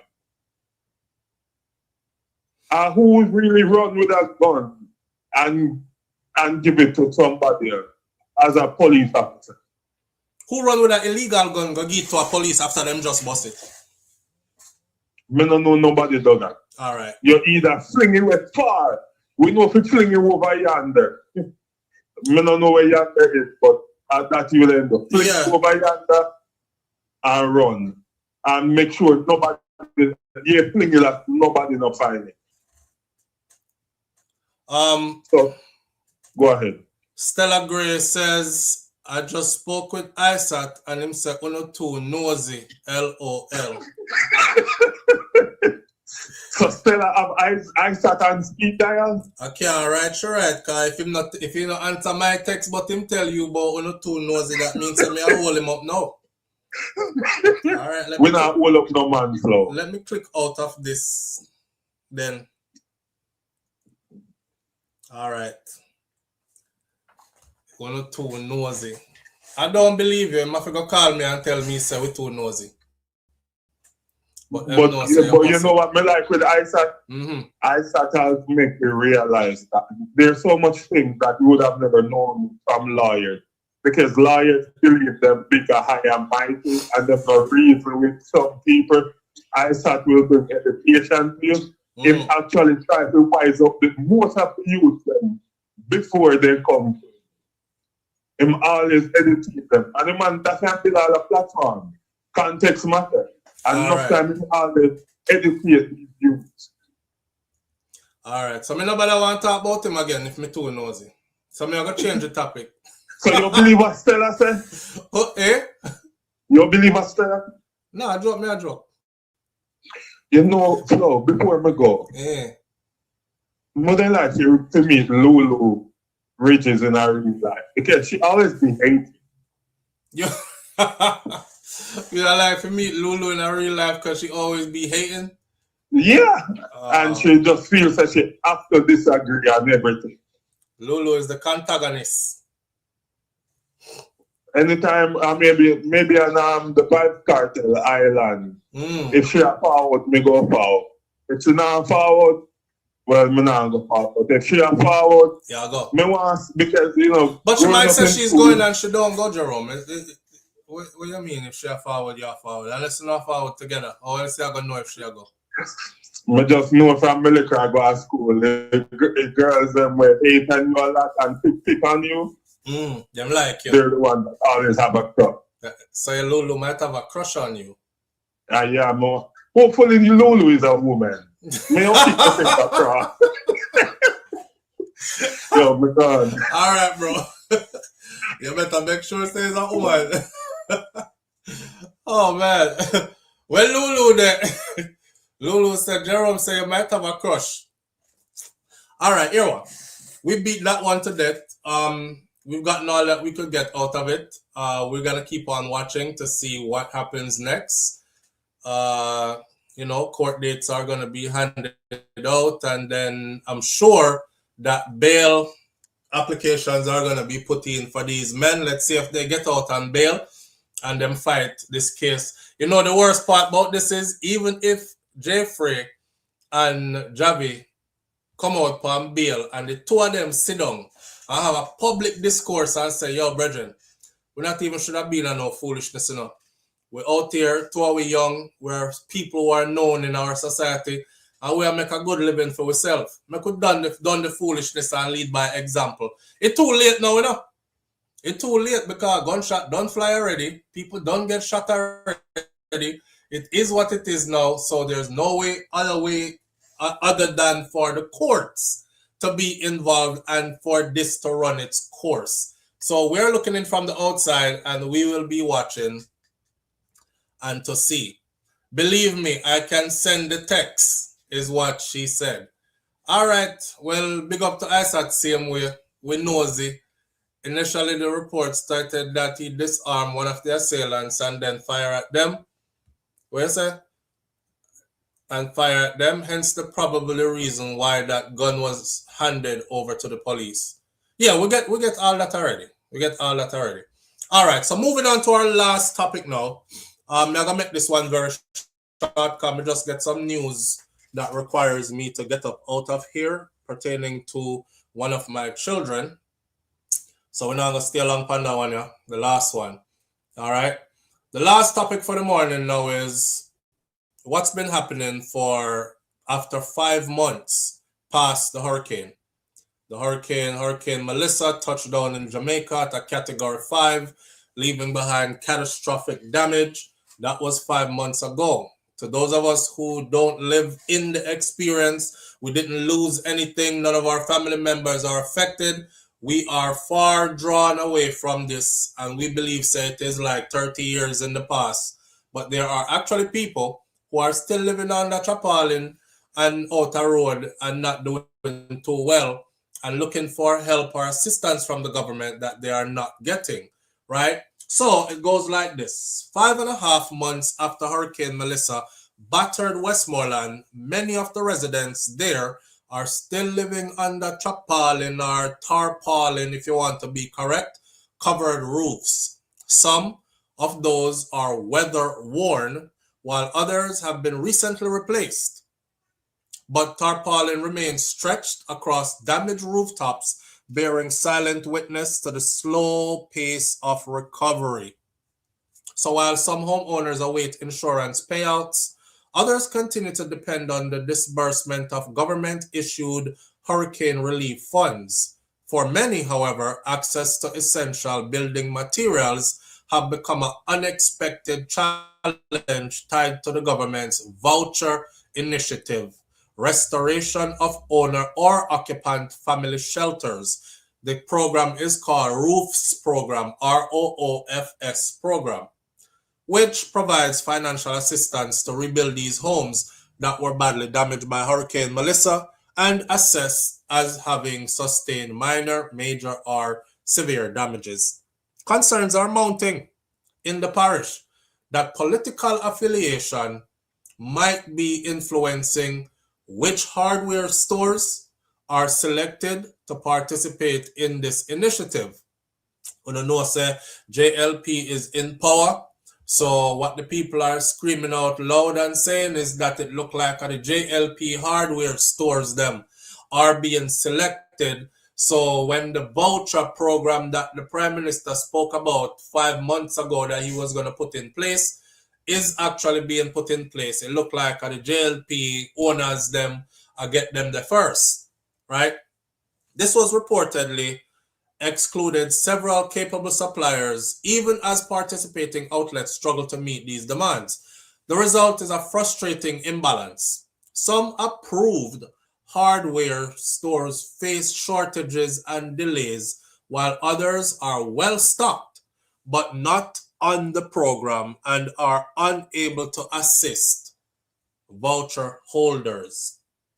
One such business is Clark's Hardware in George's Plain, a long-established supplier serving customers across Western Jamaica. The owner is Lorna Clark, and she insists that her operation has maintained consistent stock levels despite the surge in demand following the hurricane. She noted that this proactive ordering of supplies has helped her business stay ahead of shortages. She said, "We have different supplies, so we don't have that problem. If one has none, we contact the next one," is what she said. Now, despite this, she said that both she and her customers are feeling the strain. Since the hurricane, there has been no rest. Between supplying our customers and repairing my own home, it has been Sunday to Sunday. She added that many of her customers are frustrated that her business is not a part of the vouchers program, even though she stays stocked right through and never run out of stocks. When them go to those locations that are not getting through, they are not getting through because when them reach there, those locations already out of supplies, don't have nothing. They have to be checking all over to get the supplies or to find the programs that are a part of. Clark emphasized that her hardware is well equipped to handle demand across difficult terrain, with delivery capabilities extending to Hanover, Bluefield, Beeston, Spring, and other remote communities. This, she urged, makes her exclusion even more puzzling to her, given the ongoing need of these residents in hard-to-reach areas. Some customers who have used other hardware, such as Nepal's hardware in Savannah Lamar, have stated that they didn't experience any delays in getting materials purchased. However, Shauna K. Malcolm, a registered farmer, said that she used her own cash to purchase the materials as she did not have the time to wait for the government aid because it take too long. Nepal's hardware is not listed either on the government program. Central Westmoreland Members of Parliament Dwayne Vaz is refuting claims that the hardware stores were selected through his office. The choices were made directly from the Ministry of Labor and Social Security, and I have nothing to do with it, Vaz said. When hardware owners call me, I direct them to the Minister, Pernell Charles Jr., and they have since been added after contacting him. Vaz has stated that there are concerns about the locations of hardware stores, as people who reside in certain communities, they have to travel unnecessary distances to redeem their vouchers, costing them even more money to deliver in delivery fees than when there are actually stores that are way closer to them. Our residents from George Plain, Angela Green, said that it will cost her more to get the supplies as she has to go to a hardware store in Sav or Retreat, which that's about 5 miles and 52 miles away, respectively.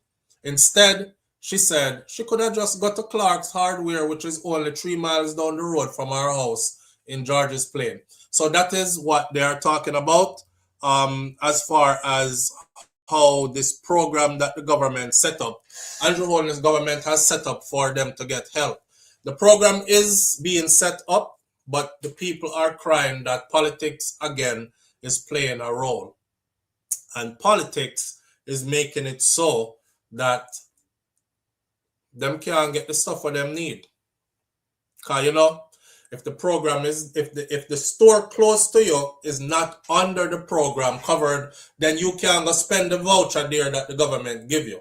You have to go to the store that's 52 miles away or 5 miles away, according to this lady. She says there are 2 stores that's close to her. One is 52 miles away, that's on the voucher program, and she have to go pay for delivery fees from 52 miles away if you come back to her yard.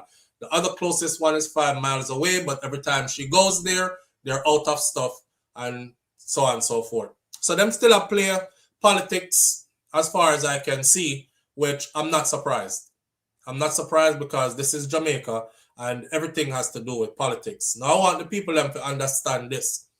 The government that's in power is the government that is responsible because they are the ones who hold on to all the resources. Some people are blaming the government that's not in power, the other arm of the government, which is the People's National Party. And when I say that is not for them responsibility, is because they're not in power. It's that simple. It's not because move on, go PMP boy so flow. That's not the case. The case is factual. They are not in power, so they don't run the recovery program. It is solely ran. This is not a bipartisan effort. This is also something that they were talking about before, that both parties need to come together and be a part of the bipartisan effort of getting the place recovered.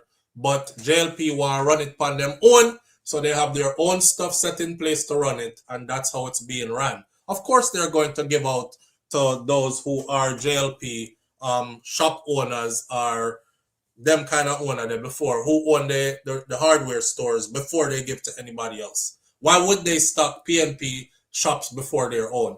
It all comes down to politics again. You know, we're going to leave it there. So for now, I have to run.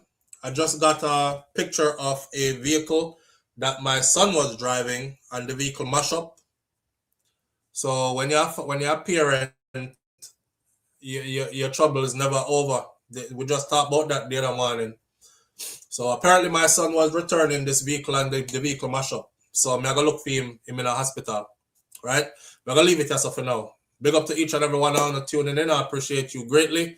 My granny said be good. If you can't be good, be careful, but it's best to be good. And my grandfather, Masculinity, said, I will see you tomorrow if God spare life.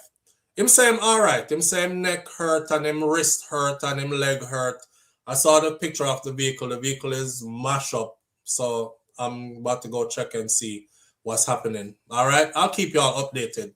Walk good.